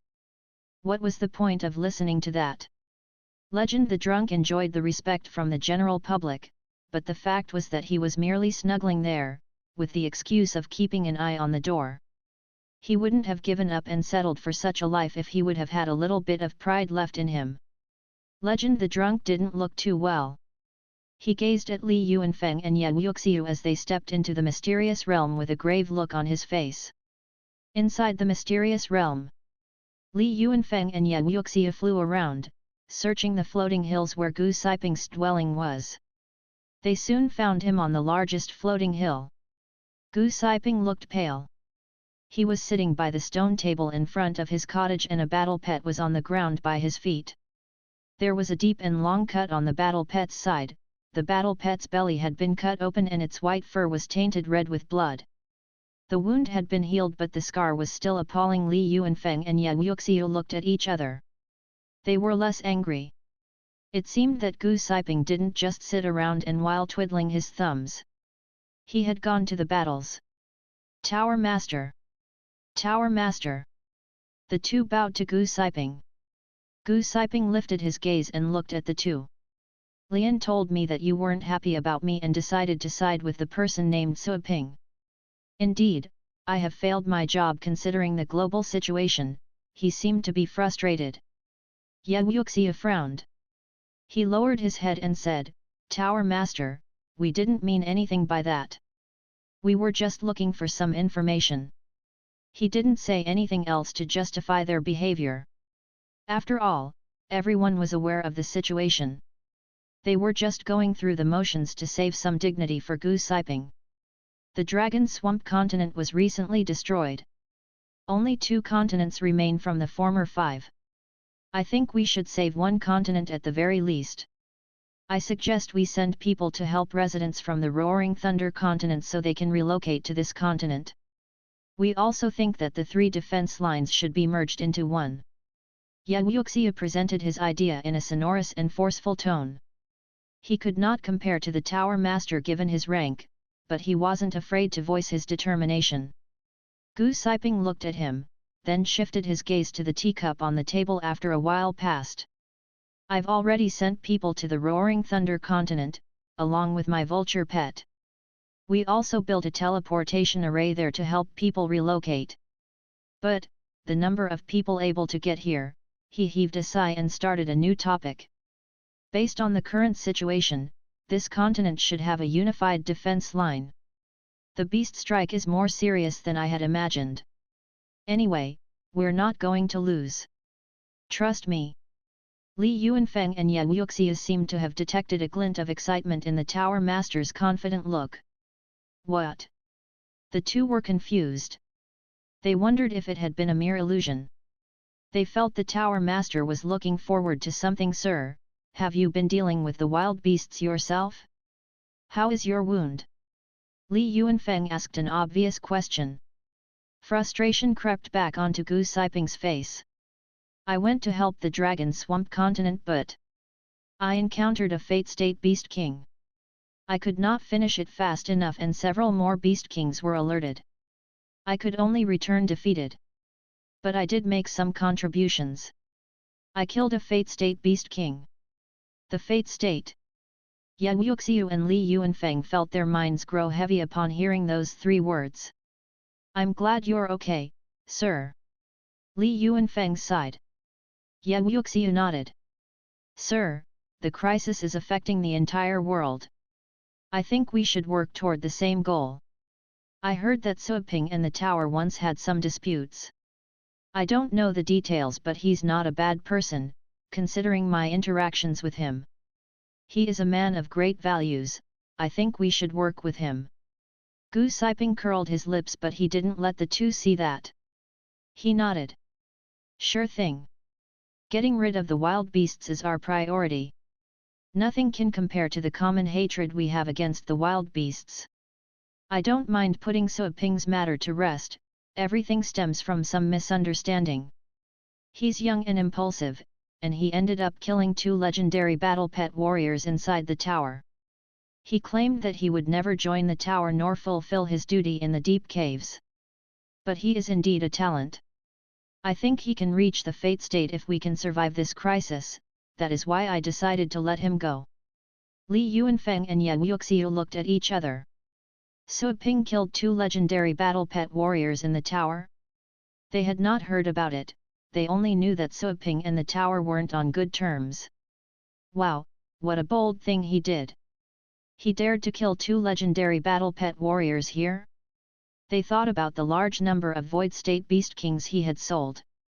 The two looked at each other with bitter smiles. That was not a person who could be judged with rational standards. Sir, I'm glad that you won't pursue that matter further. All of us are currently staying in the Longjiang base city, Suiping's hometown. I hope you can go there in person and lead all the legendary battle pet warriors to guard the last line of defense. Let us save the last piece of hope for humanity. Ye Wuxiu said to Gu Siping. Gu Siping nodded. No problem. I'll be there. Sir, I admire your righteousness. Ye Wuxiu was happy after hearing Gu Siping's answer. Gu Siping waved his hand. You're serving at the deep caves for free, you don't have to say such nice things to me. You've made greater contributions to humanity than I have. Sir, you flatter us, Ye Wuxiu answered. Gu Siping suddenly started to cough. He placed his hands over his chest and took several deep breaths before he said, Go back. Let me take a little bit of rest and I will gather everyone to leave for Longjiang base city. Gu Siping took a deep breath after they left. He pulled a long face and sneered, then, he changed to an indifferent look. He stood up and gazed past the cottage. I think, it is not too late yet, he murmured to himself. Longjiang base city. The materials Suiping had asked for had been delivered to him in less than 2 hours from the moment he called Qin to Huang. Those materials were quite precious, forces in the upper class controlled their supply. The factions were quite informed, and still they had not heard word that 3 continents were gone. They had only started to hear news about the Nordic continent's destruction. The establishment of the 3 defense lines as well as the frequent appearance of the normally elusive legendary battle pet warriors made those forces realize that the recent strikes were anything but common. Sui Ping was urgently requesting those materials. His call was swiftly answered by those forces. Keep going. I need more. The more the better. Sui Ping told Qin Dehuang and Xiejin Shui to contact the other legendary battle pet warriors and keep searching for more materials. The stock he had was only enough to construct 4 wandering spirit formations, which could only trap a limited number of beast kings. Yes. I understand. Qin Dehuang and Xiejin Shui quickly left to continue the search. Sui Ping grabbed the materials and the dark dragon hound took him away from the Longjiang base city. He was going to the east side first, going fast while casually checking if he had missed any beast kings still in hiding. He reached the ocean side in less than 15 minutes. Nothing was out of the ordinary as he checked along the way. In front of him was the glittering surface of the ocean. Sui Ping was able to tell that there were some wild beasts swimming in the far distance, but they were all of low rank. He looked around to find a suitable spot. Next, he started building the formation. He took out the materials and laid them out to build the basic layout accordingly. He would pour astral powers into each formation node. The Wandering Spirit formation's shape was rectangular, 3,000 meters long and 500 meters wide. Once ready, it would entrap anything or anyone while provoking an absence of consciousness in them. Only spirits or those particularly strong in resolve could set themselves free. Otherwise, only external blunt force could destroy the formation. Sui Ping finished the formation 10 minutes later. All the nodes were firmly pinned to the ground. He told the dark dragon hound to reinforce the formation nodes by adding rock layers around it. Only void state beast kings or above would be strong enough to break them. Sui Ping was happy about his work. He left that spot right away, not intending to linger. He took a detour to a valley he had noticed on his way over. If the oceanic wild beasts invaded from the east targeting the defense line at the center of the continent, the valley would be the only way the wild beasts could take. They could use water to fill the valley and turn it into a river. Let's see how you like this trap. Sui Ping dove down and landed in the valley. He then started building the formation in a flat spot he had chosen. Each formation was merely effective within a certain range. The formation's size was negligible when compared to the scope of the entire continent. Sui Ping had to build as many formations as possible in order for beasts to step into every trap when they arrived. That would be enough to disrupt the wild beasts.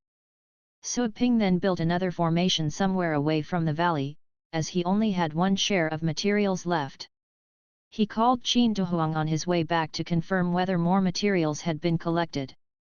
The answer was yes. 7 extra shares of materials had been collected. Sui Ping was happy thanks to this answer. He then told Qin Dehuang to continue collecting more materials. Sui Ping also requested from the latter to tell the legendary battle pet warriors of the 3 defense lines to make a public statement.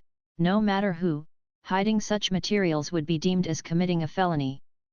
That was right. He understood that people could be selfish sometimes.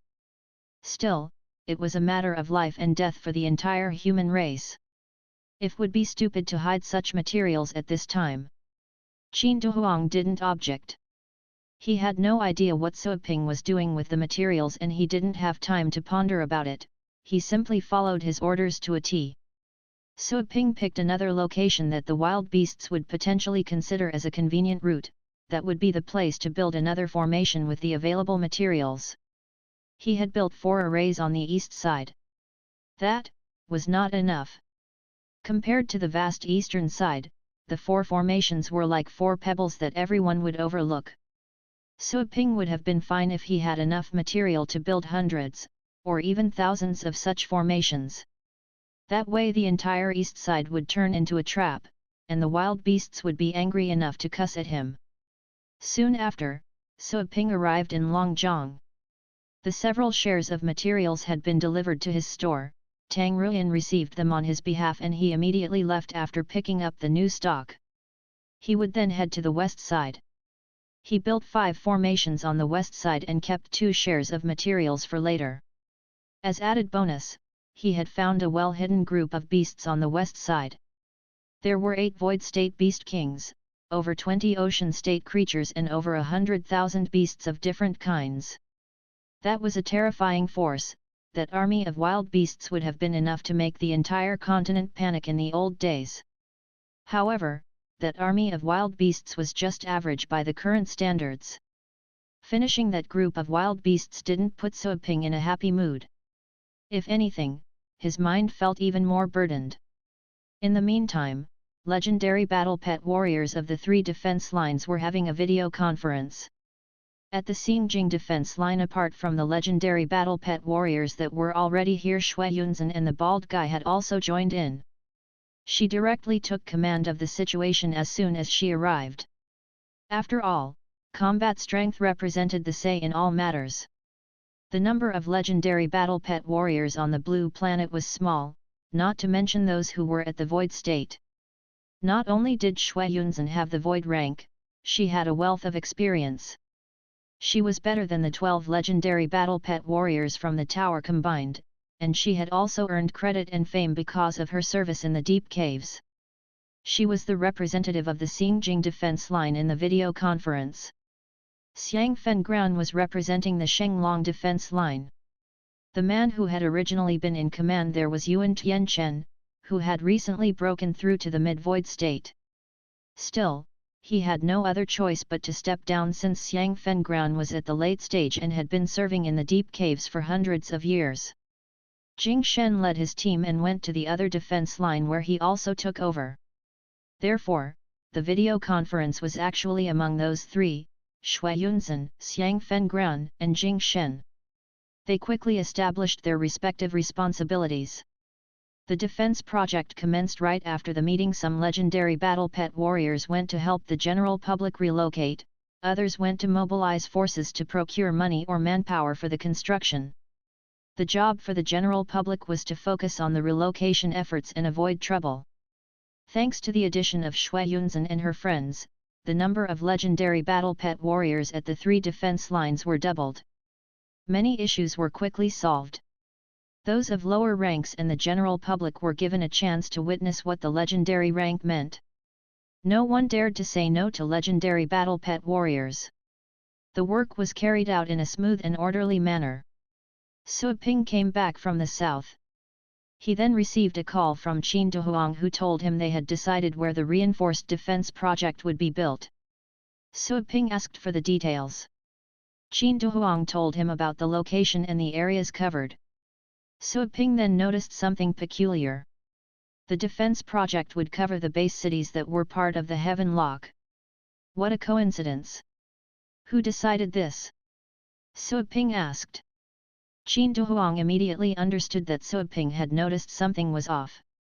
Miss Shui, Mr. Xiang, and the other legendary battle pet warriors reached a consensus. All of them pitched in. Suaping was about to ask for more specific information but then decided against it. The current priority was to defend against the wild beasts. Nothing else would matter if they weren't able to do that. Some of them know about the Heaven Lock, and that Tower Master has to know as well. I wonder what he thinks of that formation. Suaping shook his head. Suaping hurried to the north after picking up more materials. Construction planning started right after the location was decided. Many experts in military facilities were taking part into project development. Professionals were appointed to handle the technical work.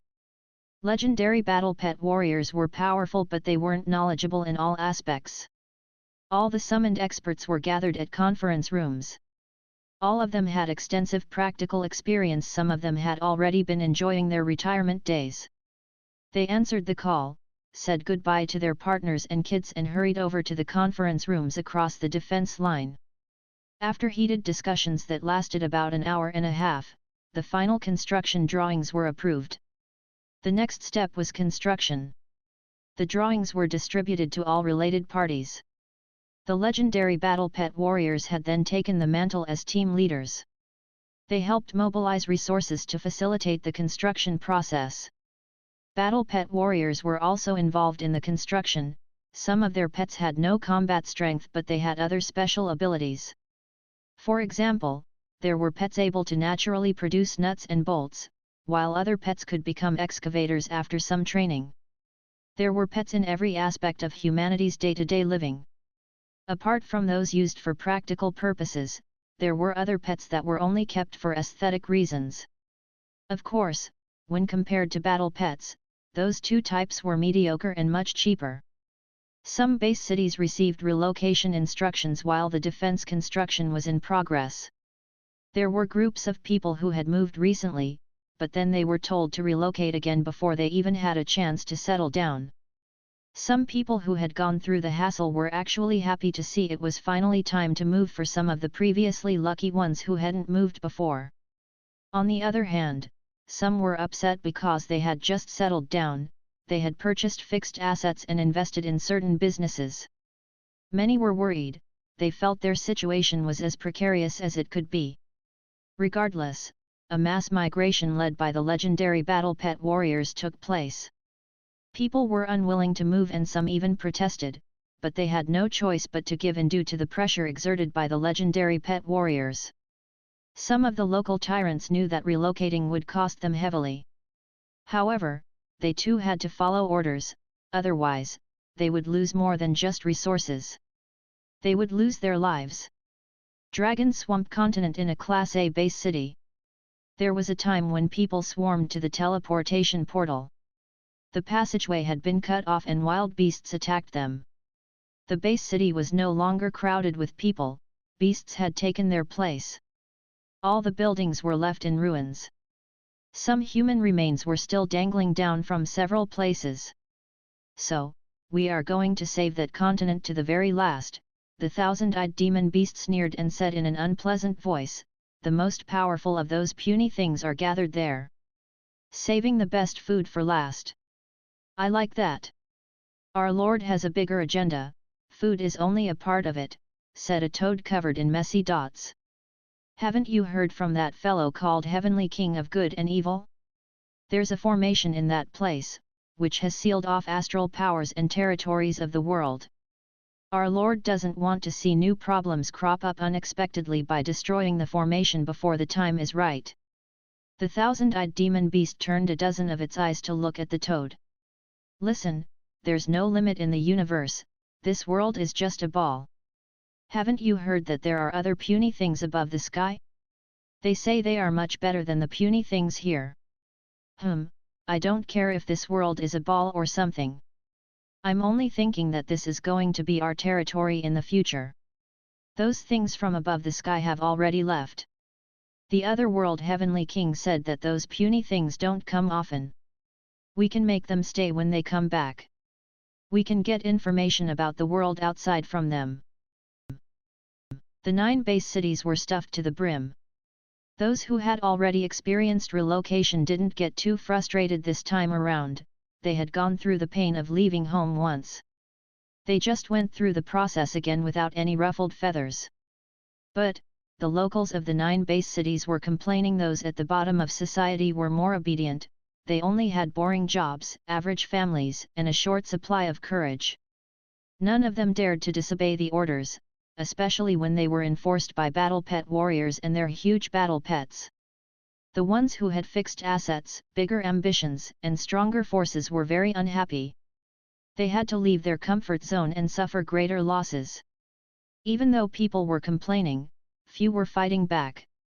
Most knew that it wasn't due to whims of legendary warriors, the orders came straight from the tower itself.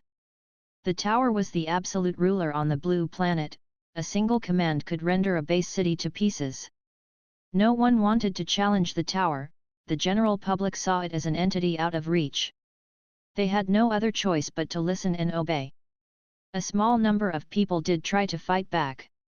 Some of them were punished with death. Others were persuaded to give up. The initial stage of the defense project was completed in a few hours. 2 towering walls had been built, each of them over 600 meters high. Few beast kings were able to climb that height. Making the walls any higher would have been inconvenient for those who would watch the perimeter from up there, this would reduce their long-range skills efficiency. The height had been decided upon after meticulous calculations. The walls were 8 meters thick. People might find it hard to envision what 8 meters meant. A skyscraper in a base city was usually less than 80 meters high. The structure of the walls was complex, several different kinds of materials were mixed to build them. The tower contributed by adding some top-secret formations, to prevent some beasts of the stone family from stealing the stone materials in the walls and weakening them. While the walls were being built, the relocated population was assigned to the 9 base cities. They were evenly distributed to avoid overburdening any of the base cities. Apart from the 9 base cities, 4 new base cities were built within the protection of the walls to house the relocated population. If they hadn't made those accommodations, basically cramming all the survivors of the continent in the 9 base cities would have been overwhelmed. The battle pet warriors unable to fly were having difficulty moving about in the base cities. Building a new base city wasn't hard, and construction standards were lowered during those trying times. Astral pets were used to make the buildings. Some of the more powerful astral pets were able to build a community that could house 100,000 people within 1 hour. Of course, a community of that size was already considered large. People were hurrying to and fro as they took care of all tasks in the construction of the defense project and the relocation underway in an orderly fashion. People would rarely encounter wild beasts as they went through the barren areas to relocate. For one thing, the wild beasts across the continent had been enlisted in the strike force. For another, Suiping, Shuiyunzhen, Xiang Fengran and the others had combed through the continent for hidden wild beasts. The remaining beasts in the barren areas were weak ones and strays. The titled battle pet warriors in charge of the relocation would easily keep people safe. At dusk, Longjiang Base City. The setting sun cast a warm glow on the Longjiang Base City, which was one of the 9 reinforced base cities. Many legendary battle pet warriors had gone there since it was Suiping's hometown, and that was the reason why it was seen as the command center. Many legendary warriors were gathered in Xiejin Shui's office at the moment. Suiping was also there. Another person who would catch everyone's attention was there. Gu Saiping. The tower master was an elusive man. Even the members of the tower would think of him as mysterious and terrifying. After all, he was the only known warrior able to reach the fate state. Gu Saiping and Suiping sat opposite to each other at the table. There had once been a main seat at the head of the table, which had been saved for Gu Saiping. Still, the latter behaved like a modest man and refused to sit there. The seat was eventually removed. After all, since Gu Saiping chose not to sit there, who else would have the courage to? Suiping didn't mind the seating arrangement. He would be okay with being the command-in-chief, but he had to be sure that he would in fact command everyone. For example, Gu Saiping and the other legendary battle pet warriors that he brought along from the tower might not answer to Suiping's command. Those legendary battle pet warriors would still act based on Gu Saiping's orders. Suiping gazed at the grey-haired old man sitting across the table. That was the first time he had seen the tower master. He had immediately noticed that Gu Saiping was indeed at the fate state. It was a gut feeling. While his perceptions and senses were strong, he was unable to sense the power of the fate state, especially when Gu Saiping was deliberately withholding his energy output.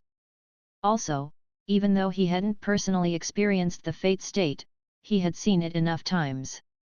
Suiping had met many celestial gods who were at the fate state when he visited Joanna's home. Some of the celestial gods would unabashedly display their power, letting it radiate wildly. Still, there was a common trait in the celestial gods. Suiping noticed it after interacting with those celestial gods several times, and it was something he had not seen on those who were at the void state. It was hard to describe what the trait was with words, and yet he was sure that he felt it in the Tower Master. He could also tell that the Tower Master was not at the peak of the fate state, he was just average, considering what he had seen. Suiping had met with peak fate state celestial gods. There was something special, something otherworldly about them. He could stand in front of them and still feel as if they were only projections of themselves. Suiping's contempt against Gu Siping grew after gauging the latter's strength. The Tower Master couldn't have stopped the strike. He was the most powerful man on the blue planet, the hope for all humanity. However, he would be unable to save the world from the wild beasts. To make things worse, he wasn't paying enough attention to the strike. To put it simply, he was incapable and ignorant. The wild beasts had been able to bust out of the deep caves because the formation in the deep caves had been breached. The tower had overlooked the matter. The Tower Master had committed a grave crime.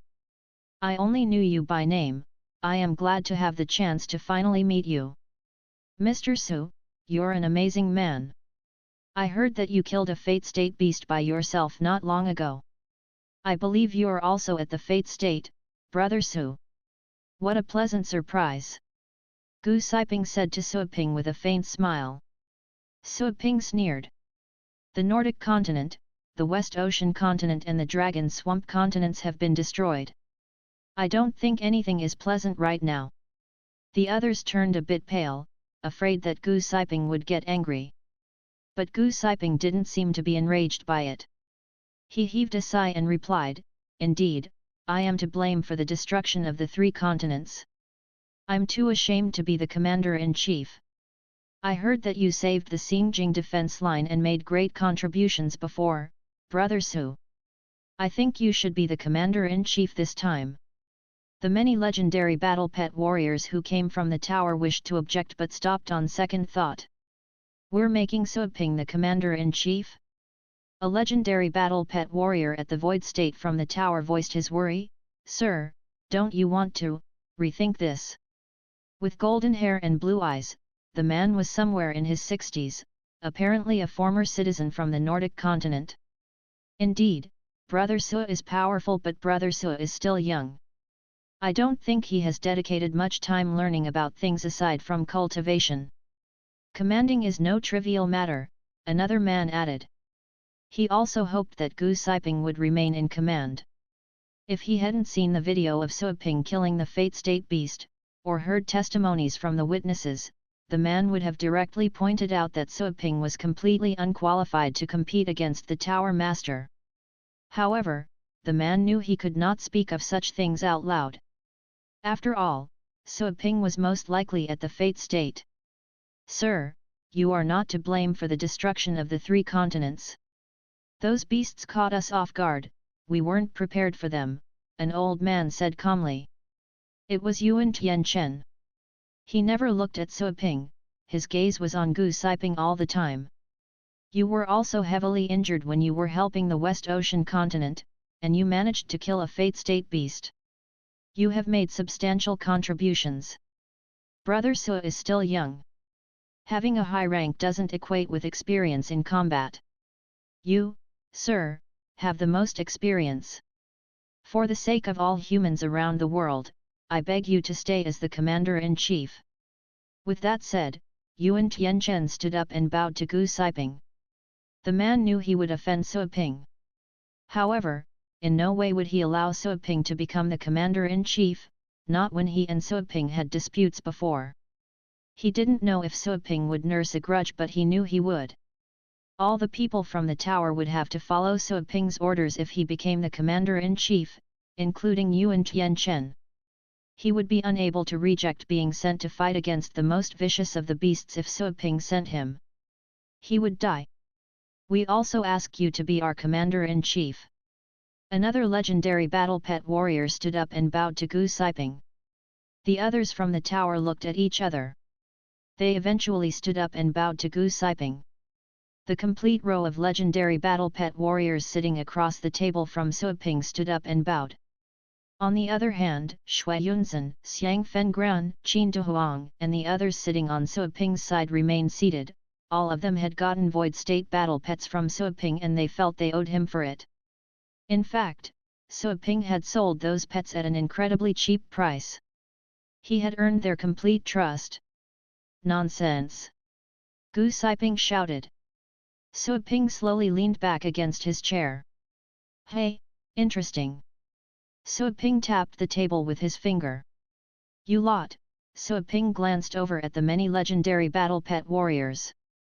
He didn't finish that sentence. He shook his head and shifted to another topic.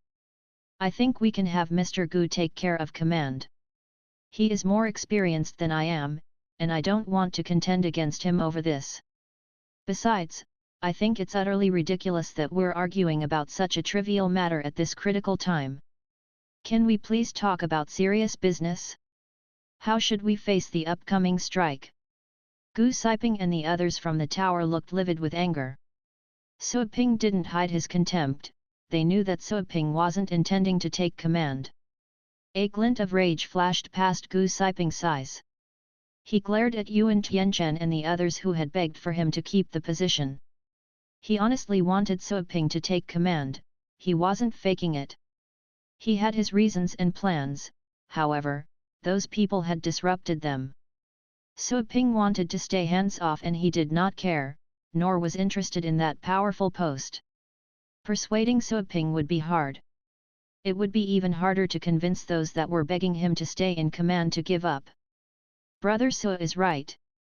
Who stays in command doesn't matter, arguing about this is a waste of time. Let's talk about the beast strike. Gu Siping then wore a serious look and said, according to the information I collected, at least 10 Fate State Beast Kings came out from the deep caves. We have to consider the 4 Heavenly Kings, as well as the Ocean Emperor and the 8 Beast Kings working for it. We are talking about 20 Beast Kings at the Fate State. Gu Siping's summary rendered the entire conference room silent. Shui Yunzhen, Xiang Fengran, and Qin Duhuang were also stressed out by this.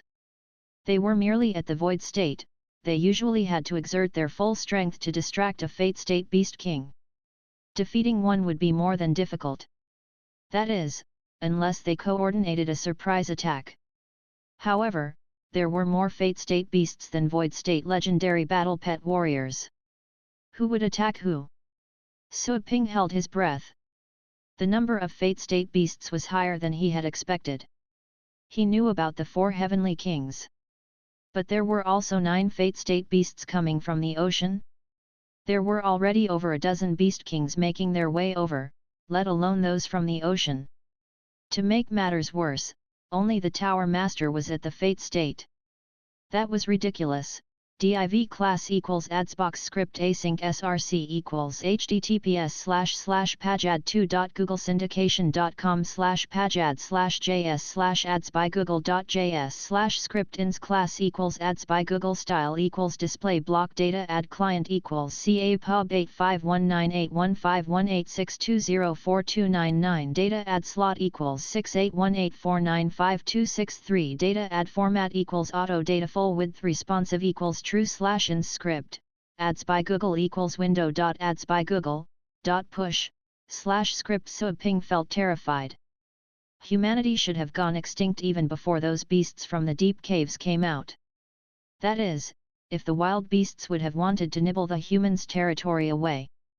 Gu Siping saw the confusion and fright on everyone's faces. He sighed.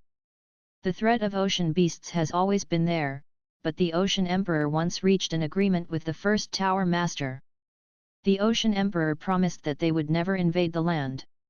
Therefore, those wild beasts in the ocean thrived over the years and there was nothing I could do. I have to remain on good terms with the Ocean Emperor. After all, it made the promise that they wouldn't come to us. They would fight back if we invaded their territory. The 4 Heavenly Kings were never friendly amongst themselves. They've always acted independently. That is why we have gained time to rehabilitate over the years. Now, I've lost contact with the Ocean Emperor, it doesn't answer any of my calls. But I do not dare go and seek clarification. The Ocean Emperor has clearly gone back on our agreement. Naturally, I suppose the Ocean Emperor would now try to attack. Some of the legendary battle pet warriors felt they were losing all hope. There were about 20 Fate State Beast Kings, they could easily flatten the world. What could they do to protect the blue planet? Those were quite the delightful words. Someone asked at once, "Sir, what is that ace card you speak of?" Everyone else was just as curious. Gu Siping was only at the Fate State. He had gone to help the West Ocean continent but failed. He could not even stop the wild beasts in the West Ocean continent. What could he do when all the wild beasts around the world gathered and went after them? I will keep that confidential for the time being. Gu Siping smiled. Based on the information I've collected in regards to the strike, there's indication that we have spies among us from the beast's side. I have to keep certain things in secret. I understand that many innocent people have lost their lives, but this is the only way. If we try to save everyone, we will end up saving no one. The legendary warriors looked at each other speechlessly. Shui Yunzhen and Xiang Fengran wondered whether to feel glad or shocked. They didn't think Gu Siping was lying. What was the point of that? There had to be a true ace card kept in secret. But, someone was a spy for the wild beasts? Sir, you said someone among us is a spy? No way, a man shouted. The others turned to look at him. Those eyes irritated the man. Gu Siping looked at that person and shook his head. I am merely speculating. But I think it's most likely true. I wouldn't have said it out loud if I didn't think so, only making you doubt each other needlessly. Anyway, the upcoming missions will be assigned to small teams. You don't have to worry. What's the benefit of working for wild beasts? Xiang Fengran glanced at those sitting across the table with a gloomy face. Once the wild beasts destroy us all and the world turns into their paradise, would the traitor stay alive among them? Say that the traitor could, he would forever remain a contemptible scoundrel. I agree. Shui Yunzhen was angry as well. Serving the wild beasts. How can a legendary battle pet warrior be that shameless? Those sitting across the table turned pale. Some of them were unable to bear the insult. Why do you think it's us? Maybe some of you are spies. You've stayed in the deep caves all this time. Who is to say that you haven't befriended the beasts? What? Xiang Fengran and the others flew into a rage. A traitor among us? Oh, F***CKU. They were the ones who had stayed in the deep caves all year round. How could they bear that insult? They could not allow anyone to slander them. So, it is our fault that we have to stay in the deep caves. Jing Shen pulled a long face. A glint of terrifying coldness came out from his eyes. The legendary battle pet warrior who had made the accusation realized how awful it was. After all, people like Jing Shen were indeed heroes of humankind. That accusation had angered them all. I don't know if it's your fault or not. But, you've stayed in the deep caves and still the wild beasts got out. We don't have to point any fingers, but we all know what that means.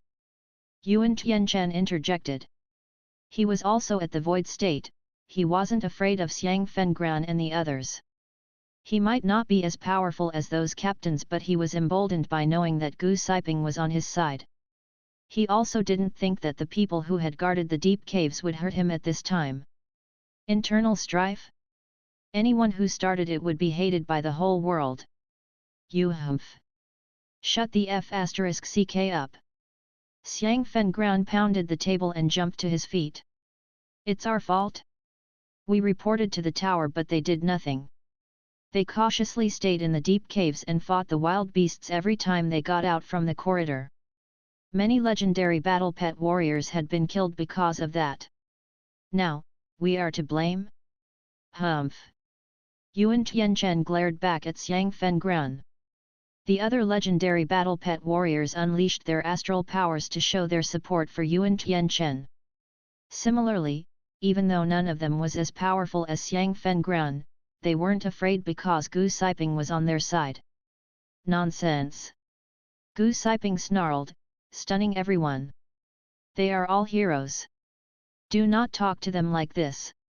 Gu Siping scolded Yuan Tianchen and the others. They said nothing else. Sit down. We have to work together. Anyone who stirs up a dispute again will be regarded as a mole from the wild beasts. Gu Siping kept his gaze on Shui Yunzhen, Xiang Fengran, and the others on the other side of the table. Xiang Fengran sat down after a moment of silence. He was livid with rage and there was no way he could vent that anger. Let's not focus on the traitor issue. We should first, Gu Siping went on. Halfway through, someone cut him off. Hey punk, you have to be held responsible for what you said. That sentence silenced everyone. People turned their looks of surprise to the young man. The latter man glared at Yuan Tianchen. You shall not insult Mr. Xiang and the others. What were you doing when they were guarding the deep caves? Robbing mysterious realms for treasures? Enjoying yourselves? We should unite at a time like this. I will kill each and every one of you if you start another argument like this. And I will do that. The threat astounded Yuan Tianchen and the others. They glared at him and then turned over to Gu Siping. Gu Siping didn't expect that threat, either. He looked awful.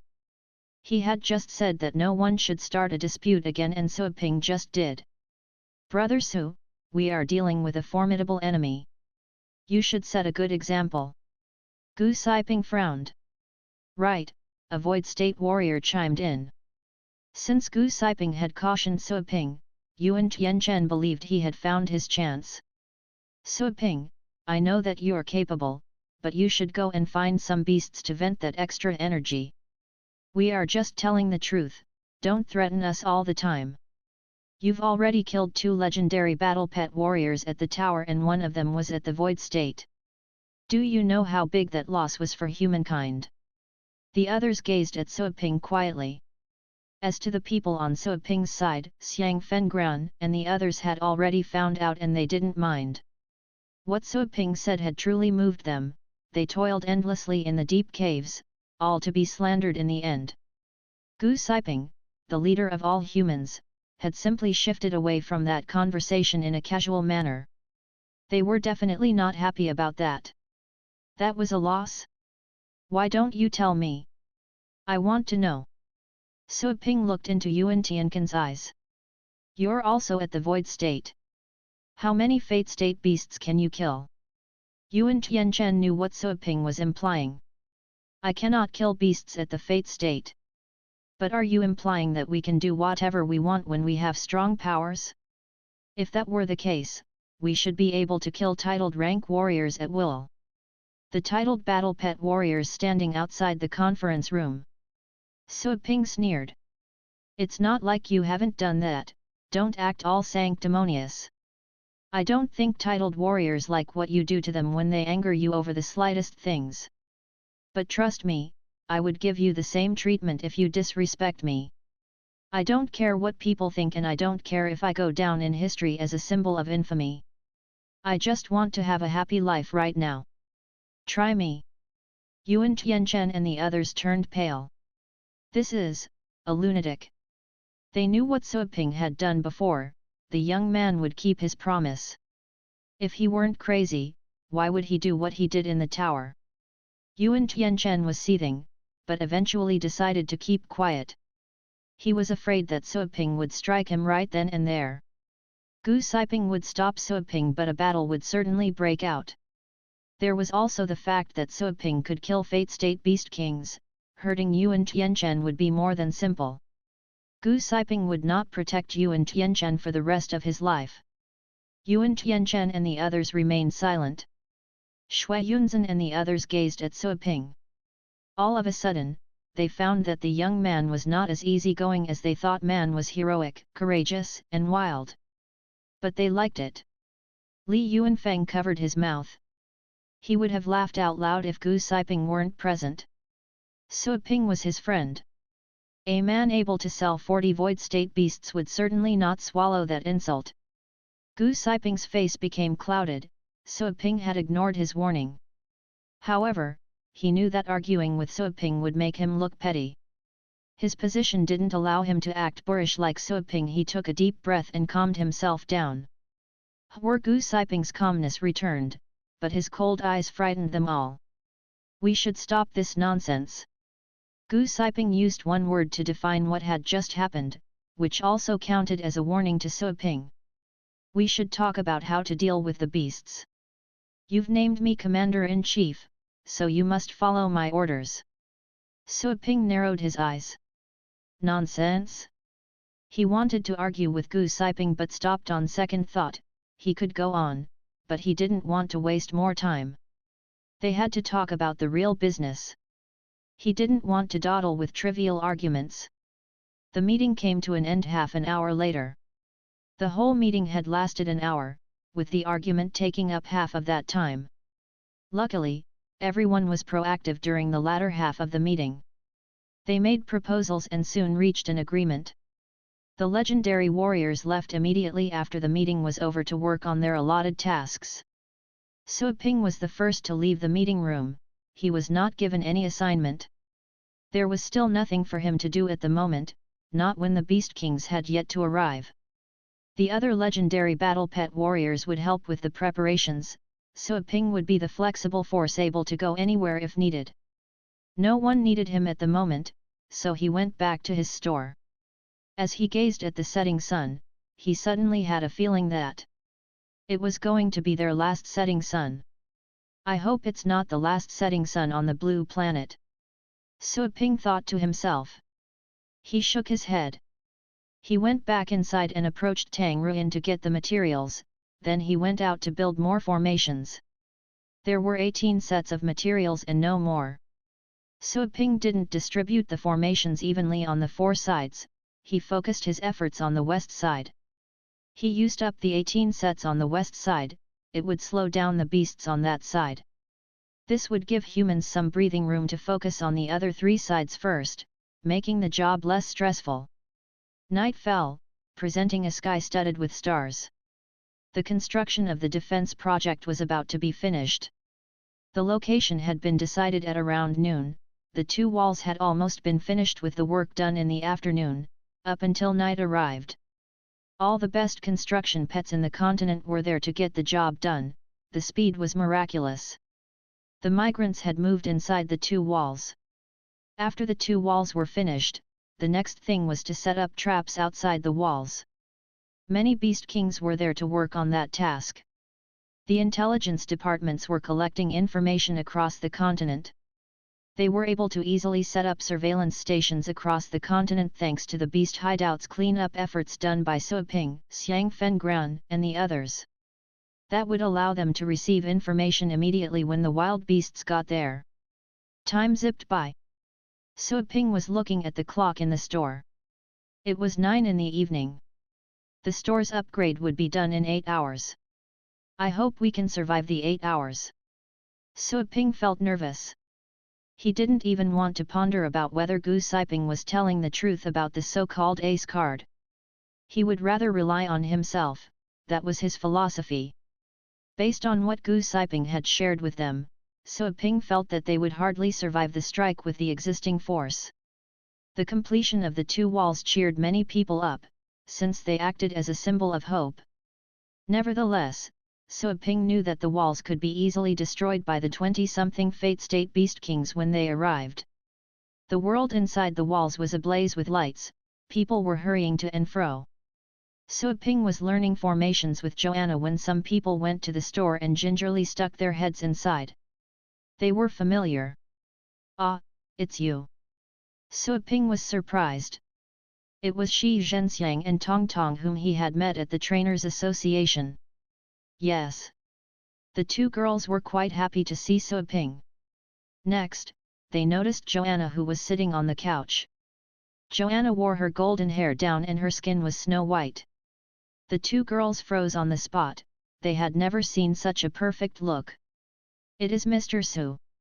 Shi Hokai, father of the 2 girls, and Liu Qiu, the vice chairman of the Trainers Association, also entered the store.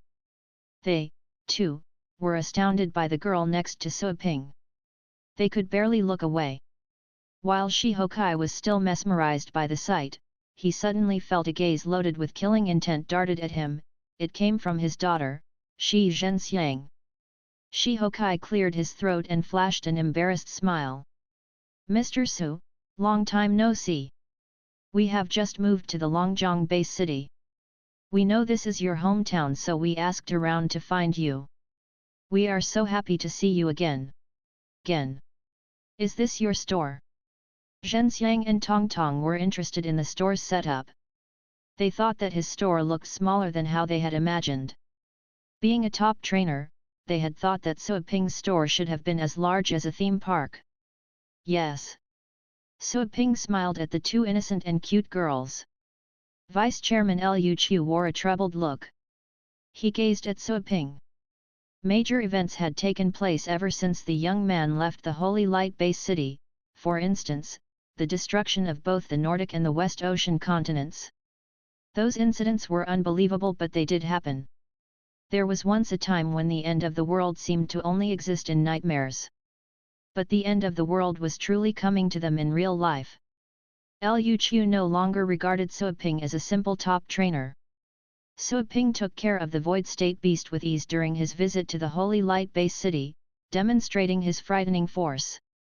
Later on, he killed a Fate State Beast at the Xinjiang defense line, saving a Class A base city. Many big forces had seen that video. Suoping was more honorable than most legendary battle pet warriors. Given his status as the vice chairman of the Trainers Association, Liu Chu knew what the Fate State meant. That was why meeting Suoping again was difficult. Suoping was smiling at them in a friendly way.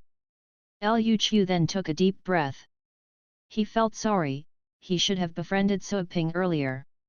Nice to see you again, Mr. Su, Liu Chu greeted him respectfully. Shi Hokai and his two daughters didn't understand why Liu Chu was behaving so politely all of a sudden. They had been quite busy in recent days, the Trainers Association had been receiving a large number of orders, so they didn't have time to mind the recent news. They only knew that the entire world was in crisis. Even the fees that the Trainers Association was charging had dropped to the minimum, they were basically working for free. Suoping waved his hand. We are friends. Make yourself at home. Here, have a seat. Liu Chu felt a spread of warmth in his heart. Mr. Su, I've heard about what you did. I have also met the young kids that came with you. Suoping nodded. He didn't take care of those young people himself. He asked Qin Dehuang to help them settle down. Was everyone from your Holy Light Base City relocated here?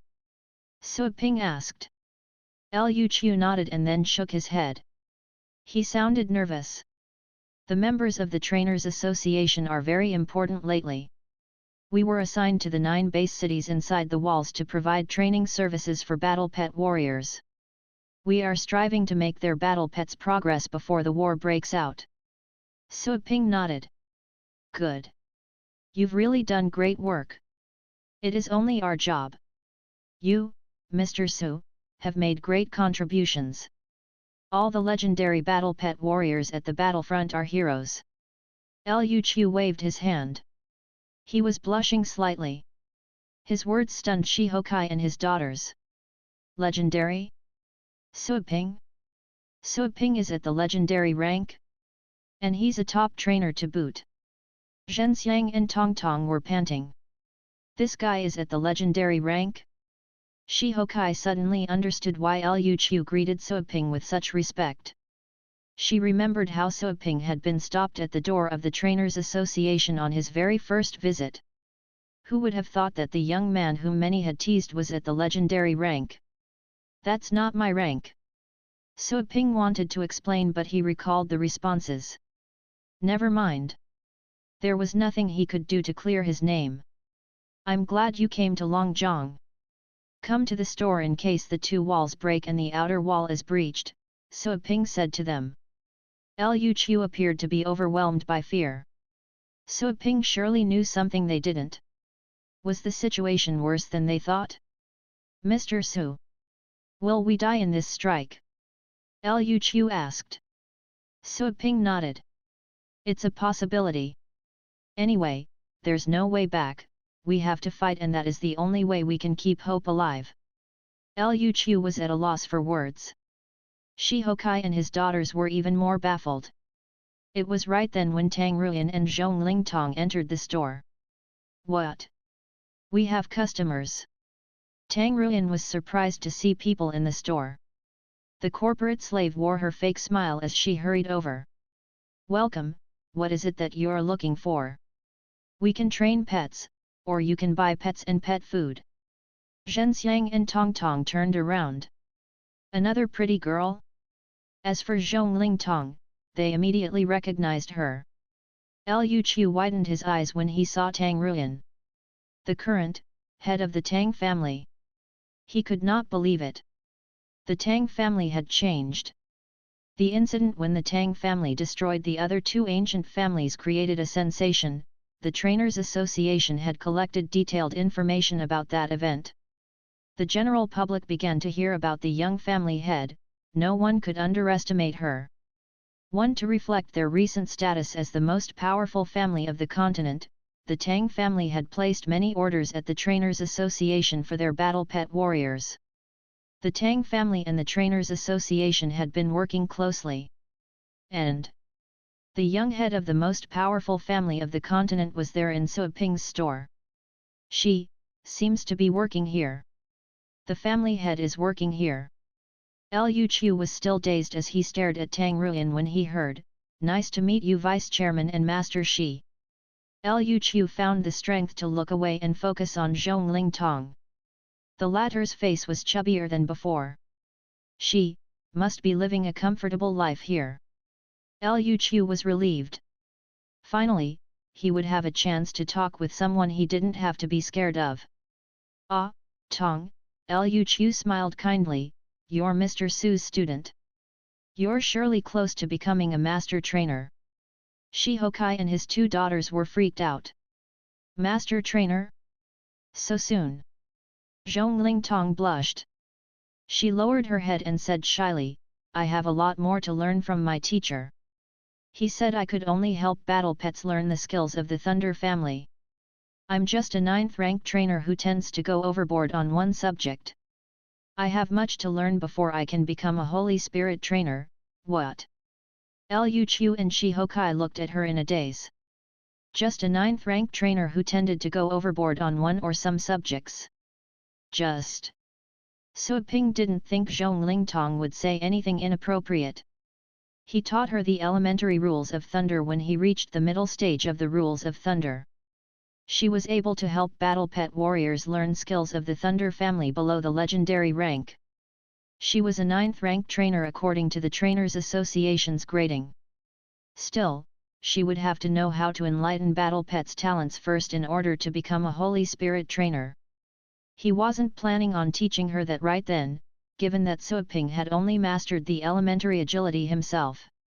Liu Chu gulped.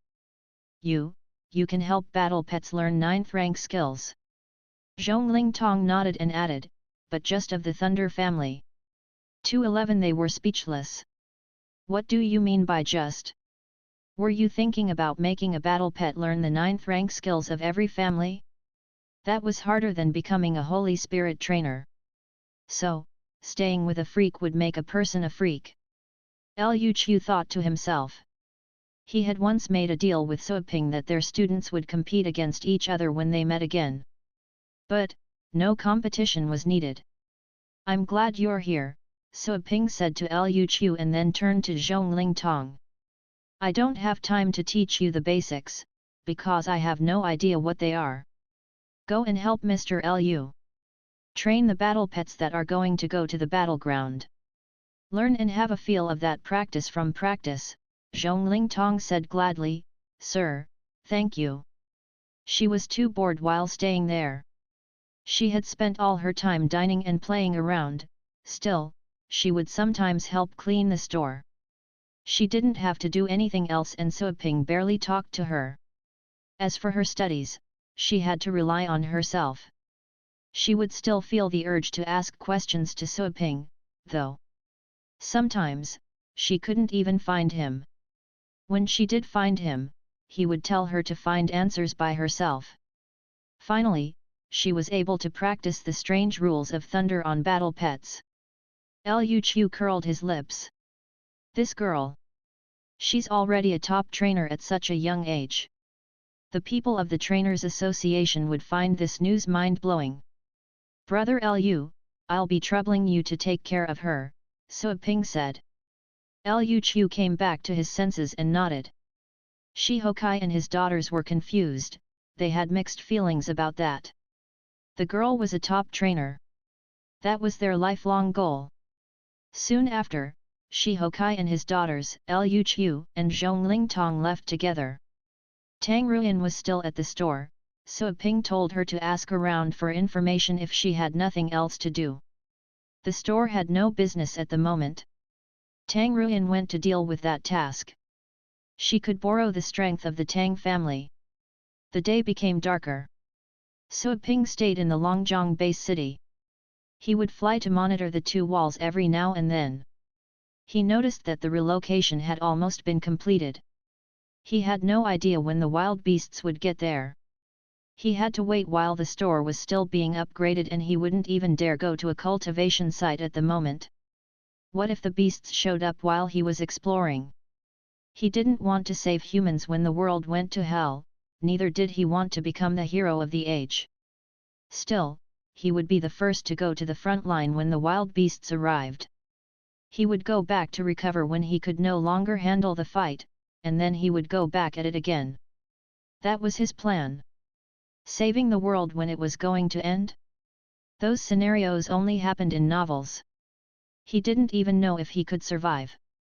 So Ping was standing on the back of the dark dragon hound, flying in the sky. After pondering long and hard, he dialed a number. He was calling. Gu Saiping.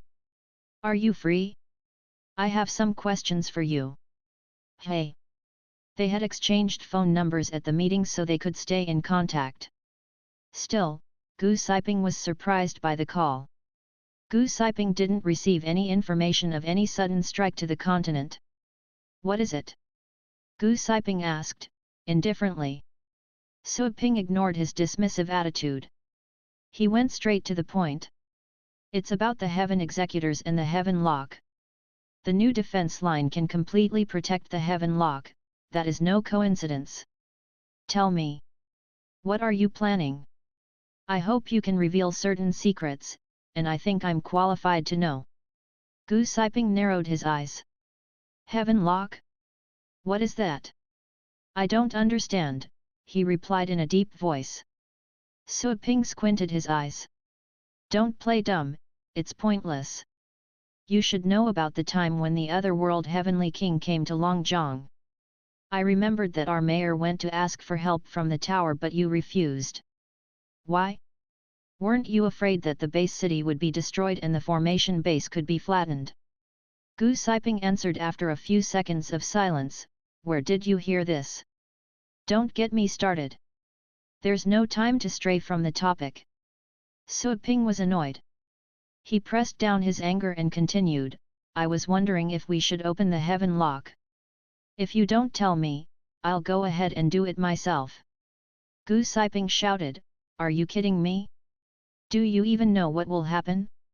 No one knows how rich the astral powers contained by it. The wild beasts will develop and mutate faster once the seal is released. We will die even faster. So Ping sneered, why aren't you acting dumb again? I want to know why the formation was built in the first place. There's also a sealing formation at the deepest level of the corridor. What is being sealed inside? What? Gu Saiping sounded confused. A formation, at the bottom of the corridor. He frowned. What are you talking about?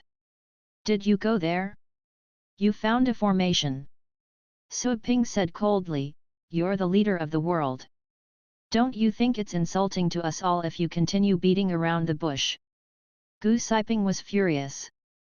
Watch your mouth, I'm being quite tolerant as it is. Yes, I know about the Heaven Lock. That is a top secret of the tower and naturally, we don't want to tell you. But I don't know anything about the additional formation inside the corridor. Are you sure about that? So Ping didn't think Gu Saiping was lying. It would have been too shameless to keep pretending. Never mind. Tell me about the Heaven Lock. Why did you set it up? So Ping asked. Gu Saiping was no longer willing to be friendly to So Ping.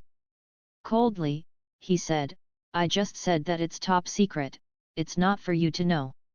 You only need to focus on how to stop the wild beasts. You don't have to worry about anything else. Are you sure?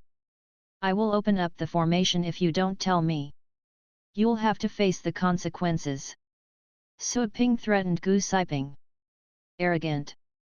Gu Siping was furious. Suiping is crossing the line. Still, he had also seen the video when Suiping killed that Fate State Beast King and knew that the young man had incredible skills. Gu Siping then decided to hold back his rage. You cannot open up the formation on a whim. The base cities are full of people right now. Do you want them to relocate again? You're welcome to try. I told you that I would dare to go down in history as a symbol of infamy. Suiping sneered at the threat. He would not mind making people relocate again if opening up the formation could save the world. He would never fear having a bad reputation. You scoundrel! Gu Siping cursed. Suiping was nothing like a legendary battle pet warrior. All the legendary battle pet warriors would do their best to maintain a good image. But not Suiping. He was a lunatic who cared about nothing. You can make them relocate, but you can't open the formation without the keys. And even if you could, you cannot destroy all the base cities. Gu Siping said. Suiping replied, that I know. Not even a Fate State warrior can destroy the formation with blunt force. But I know what the keys are, I can open the formation. I will need the blood of a flaming bird, the head of a stone turtle. Suiping recited the list of materials needed to open the formation. Gu Siping turned pale. Saying one material could be coincidental, but Suiping was mentioning all the materials, save one. He kept something unsaid. But it was evident that Suiping knew the entire list and the method. Who is this guy? He reached the legendary rank without anyone knowing, and he knew how to open the formation. It's beyond scary. Gu Siping heaved a sigh. Who taught you that? None of your **ing business. Gu Siping was about to lose his mind. He bit his teeth and squeezed out a reply, fine, I will tell you, but you cannot dispel the formation. Otherwise, the blue planet will be doomed, for real. Tell me first. Suiping snorted. The first Tower Master was the one who set up the Heaven Lock. He learned the formation from an ancient legacy. This formation can seal a certain portion of space and nurture the astral spirit. Once the astral spirit can successfully grow, it can help a person reach the star rank directly. Gu Siping sneered. He didn't believe for a second that Suiping was proposing this to help him. Suiping was also at the Fate State. If the astral spirit was in fact there, Suiping would surely snatch it for himself. I'm not sure if the astral spirit has come into being, and I'm not going to take it if the answer is yes. You know about this now. Don't talk about breaking the formation again, and don't even try to break it. Doom will befall upon us all if the astral powers inside are not enough to generate the astral spirit. Gu Siping cautioned Suiping. Suiping was surprised. Something was off. The astral spirit could aid a person at the Fate State in reaching the star rank. How come the first Tower Master didn't care about that? Did Gu Siping have a way to understand what was going on inside the Heaven Lock, and was he waiting for the astral spirit to grow up? That could be the ace card that he was talking about. Suiping wanted to snatch the astral spirit, but it would be of any use to him since he wasn't a Fate State warrior. Only Gu Siping had such rank in the whole world. If Gu Siping were to take it, he could at the very least defeat the wild beasts first. Suiping didn't mind if the latter would try to get back at him once the beast strike was dealt with. Suiping could lure Gu Siping into his store and let the system do the work. How many Heaven Executors are there? What is their rank? Suiping asked. Gu Siping was happy to hear that the formation topic had been dropped. The Heaven Executors are at the Void State. There would usually be one of them in each base city. However, some have recently passed away. We only have 3 or 4 Heaven Executors at the moment. They will make an appearance when the wild beasts come, you don't have to worry about that. Suiping heaved a sigh. He could not count on the Heaven Executors. Beep. Gu Siping was surprised to hear the beep sound. Killing intent contorted his face. No had ever dared to be as disrespectful toward him. Bear it.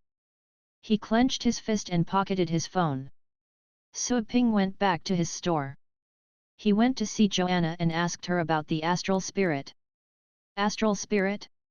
Ah, yes. If the astral powers are profound enough within a locked space, they can gradually compress and a spirit of astral powers will come into being. Joanna continued, astral spirits can make Fate State warriors reach the star rank. However, breaking through by relying on an astral spirit would result in a weak foundation. The rules which said person could learn would be limited to what the astral spirit had learned. If there's a chance that the astral spirit is more talented and is able to learn powerful rules of nature, the person would become a more powerful star rank warrior. On the other hand, if the astral spirit is weak, then the rules which could be learned would also be weak. The usual outcome is for the astral spirit's rules to be average, only a rare few of them can master more sophisticated rules. Even superior gods would be willing to fight over that kind of special astral spirit. Suaping was intrigued. So, Gu Siping seemed to have been telling him the truth. It was the first time for him to hear about astral spirits. You have to understand this, Joanna said, if you consider the richness of astral powers in this world, 1,000 years is not enough time for the heaven lock to create an astral spirit. And even if there is one, it would surely be of the weak sort. I think you should rely on yourself instead of aiming for the astral spirit. Not even in 1,000 years. Suaping was surprised to hear that. Joanna rolled her eyes at once. 1,000 years is nothing. A star rank being would only consider periods from 10,000 years and beyond as a long. Once they master the rules of nature, the star rankers can seek help from superior gods that master the rules of time to extend their lifespan. By then it would be easy to add 100,000 years to their lives. Some of the beings at the star rank can even live for 1,000,000 years, hale and hearty. Suaping was stunned speechless. 100,000 years? 1,000,000 years? That should only exist in stories. A titled battle pet warrior could only live up to 200 or 300 years, legendary rankers could enjoy a lifespan of 1,000 years. That was enough to be astounded. That was why people respected those who were at the legendary rank. He could not even believe that a star ranker could live for tens, or even hundreds of thousands of years. Reaching the star rank is the true step into the world of cultivation.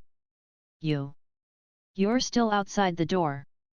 Joanna glanced at Suaping. She left something unsaid. Although he was still outside the door, he had managed to stick one hand past that threshold.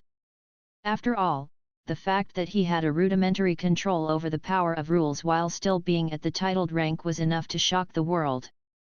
Joanna's last remark didn't put him off. He rolled his eyes and shook his head. No wonder that guy is not interested. He must know some inside information. He had no use for the astral spirit. He wouldn't have obstructed the tower master if he was waiting for the astral spirit. After all, it was a time when every powerful man counted. 5 hours. Suaping looked at the time. He went outside again to patrol the area. He called Qin to Huang while he was at it, in order to collect the materials needed to open the heaven lock. He would get the things ready in advance, just in case he did have to open the formation. That would aid him to act right away. Time zipped by. A new day arrived. The command center was ablaze with light, no one had slept. The roaring thunder continent was also gone. They were in the last remaining continent. At least 200 million survivors made the trip over from the roaring thunder continent. Sadly, the rest of the population never got out from the roaring thunder continent. The news was depressing, but many legendary battle pet warriors were prepared this time. They had been aware that the casualties would be great when they were planning. After all, the resources had been gathered on that continent. The head office of the tower was there. That was why they had chosen that continent as the final battleground. 200 million refugees from the roaring thunder continent were stuffed within their defenses with great effort. 3 Class A base cities had been built to house those people. The legendary battle pet warriors and the major forces were nervous. That was the last continent. It was the final battle. They weren't sure if the humans on the blue planet would survive to tell the tale. A feeling of sadness was spread across all the base cities. A storm was brewing. The general public stayed in their homes. The battle pet warriors, including the low-ranked ones, were preparing themselves for battle. Pixie Pet Store, Longjiang Base City. Suoping heard the system's alert as the ray of twilight shone and entered his store. The store had been successfully upgraded. The wild beasts didn't arrive during the past 24 hours. Suoping's mind was set at ease the moment he heard the system's sound. Never had he found the system's sound as pleasant. The system's voice is always pleasant. You should develop a better taste, the system said to Suoping. Again, with the peeking. Suoping didn't argue with the system since he was in a great mood. Show me your shop. He wanted to upgrade the store. For one thing, he had wanted to increase the store's territory, for another, he hoped he could get some rare tools from a level 4 shop. He would be able to easily capture Fate State beasts if he could get a hold of special grade beast catching rings. A virtual shop popped out in front of Suoping's eyes. He was the only one who could see the virtual image. He didn't know if he was seeing it in front of his eyes or with his mind's eye. Anyway, he saw 3 items. The first was a dark purple crystal, the purple dragon crystal. It was a perfect item for dragons, which would bolster their blood. There would be a greater chance for them to learn the purple blood dragon's skills. Purple blood dragons. They had the potential to reach the star rank. Price, 12 million energy points. Suoping ticked his tongue upon seeing the price. 1 dragon crystal was equal to 4 void state battle pets. Too expensive. Suoping looked at the second item, his eyes glowed. Special grade beast catching ring. The probability of catching ocean state beasts was 100%. The probability of catching void state beasts was 100%. The probability of catching fate state beasts was 80%. The probability of catching star rank beasts was 10%. A 10% chance of catching a star rank creature. The probability of catching fate state beasts was 80%. He could catch one if his luck wasn't too bad. Suoping was happy. He looked at the price. 8 million energy points. This greedy system. He immediately bought one, regardless of being unhappy about the staggering prices. Using the special beast catching ring on fate state beasts would be wasteful. The artifact's true value was the chance to capture a star rank beast. The system snorted arrogantly. Suoping curled his lips. He could not nurture the system's pride, otherwise, it would keep increasing the prices. That'll work, the system said. What? Were you listening again? Suoping then checked the third item. Thunder Ocean Fruit. It grows at the bottom of a thunder ocean located in the realm of thunder. The fruit uses thunder energy as nourishment and naturally contains rules of thunder. Any creature that takes this fruit has a probability to learn a certain rule of thunder. Suoping could hardly believe that. This fruit would allow someone to learn a rule? Well, it did say a probability, and that was a vague statement, but the chance was there. It was a valuable item. Even star rank beings would fight for it. After all, if more rules were mastered, more power could be wielded. Suoping looked at the price, then felt as though he had been doused with cold water. The price, 86 million energy points. That was close to what he had spent on upgrading the store. He had less than 70 million energy points remaining. It was beyond his means. The shop will refresh in 1 week. I have to make enough money within the week. If I miss it this time, I will miss it forever. Only 3 items will come up with each refresh. That is too few. Though I have to admit that those items are quite good. Suoping complained inside. The system added his opinion on the matter. Suoping looked at the first item. The purple blood dragon crystal was expensive, but it was useful for his inferno dragon. He made up his mind and bought it. He had less than 50 million energy points left. The good thing was that he still had a week to make some extra money. He closed the shop and summoned the Inferno Dragon. He then took out the crystal from his storage space. Sui Ping found it quite unusual, it was quite warm to the touch. Even he felt that he was about to learn something. Purple blood dragon crystal. Joanna cried out in surprise. She could not believe that Sui Ping would ever get a hold of such a rare item. You know this? Sui Ping asked while he threw the crystal to the Inferno Dragon. Joanna curled her lips after seeing him toss the crystal so casually.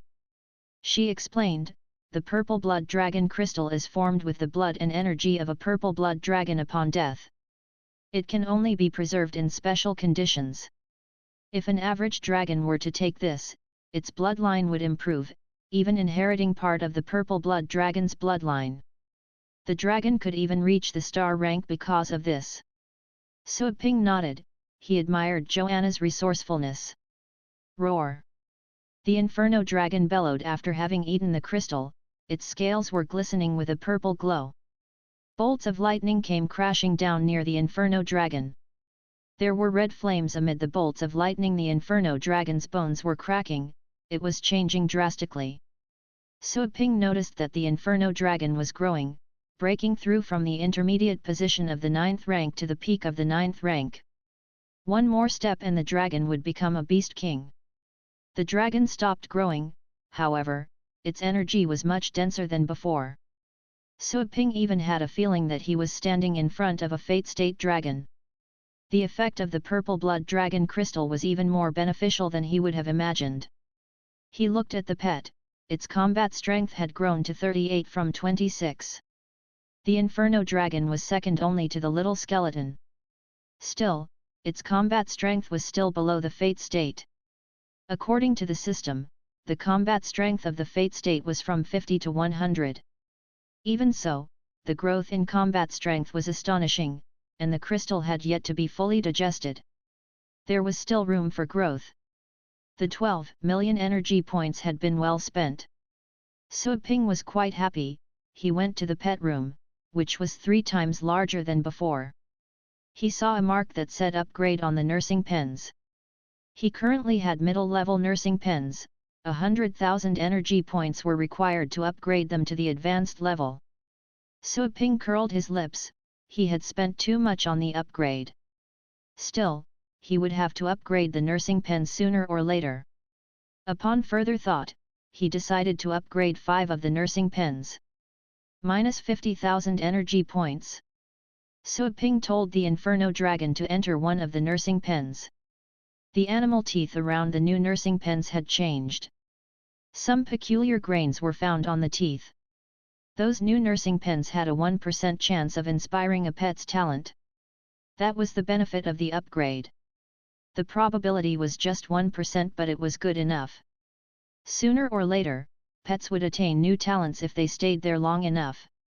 Look at that formation, Joanna stared at the change on the animal teeth. Much to her surprise, she was unable to recognize the array. She knew it was indeed a formation, but it may well be a long-lost one.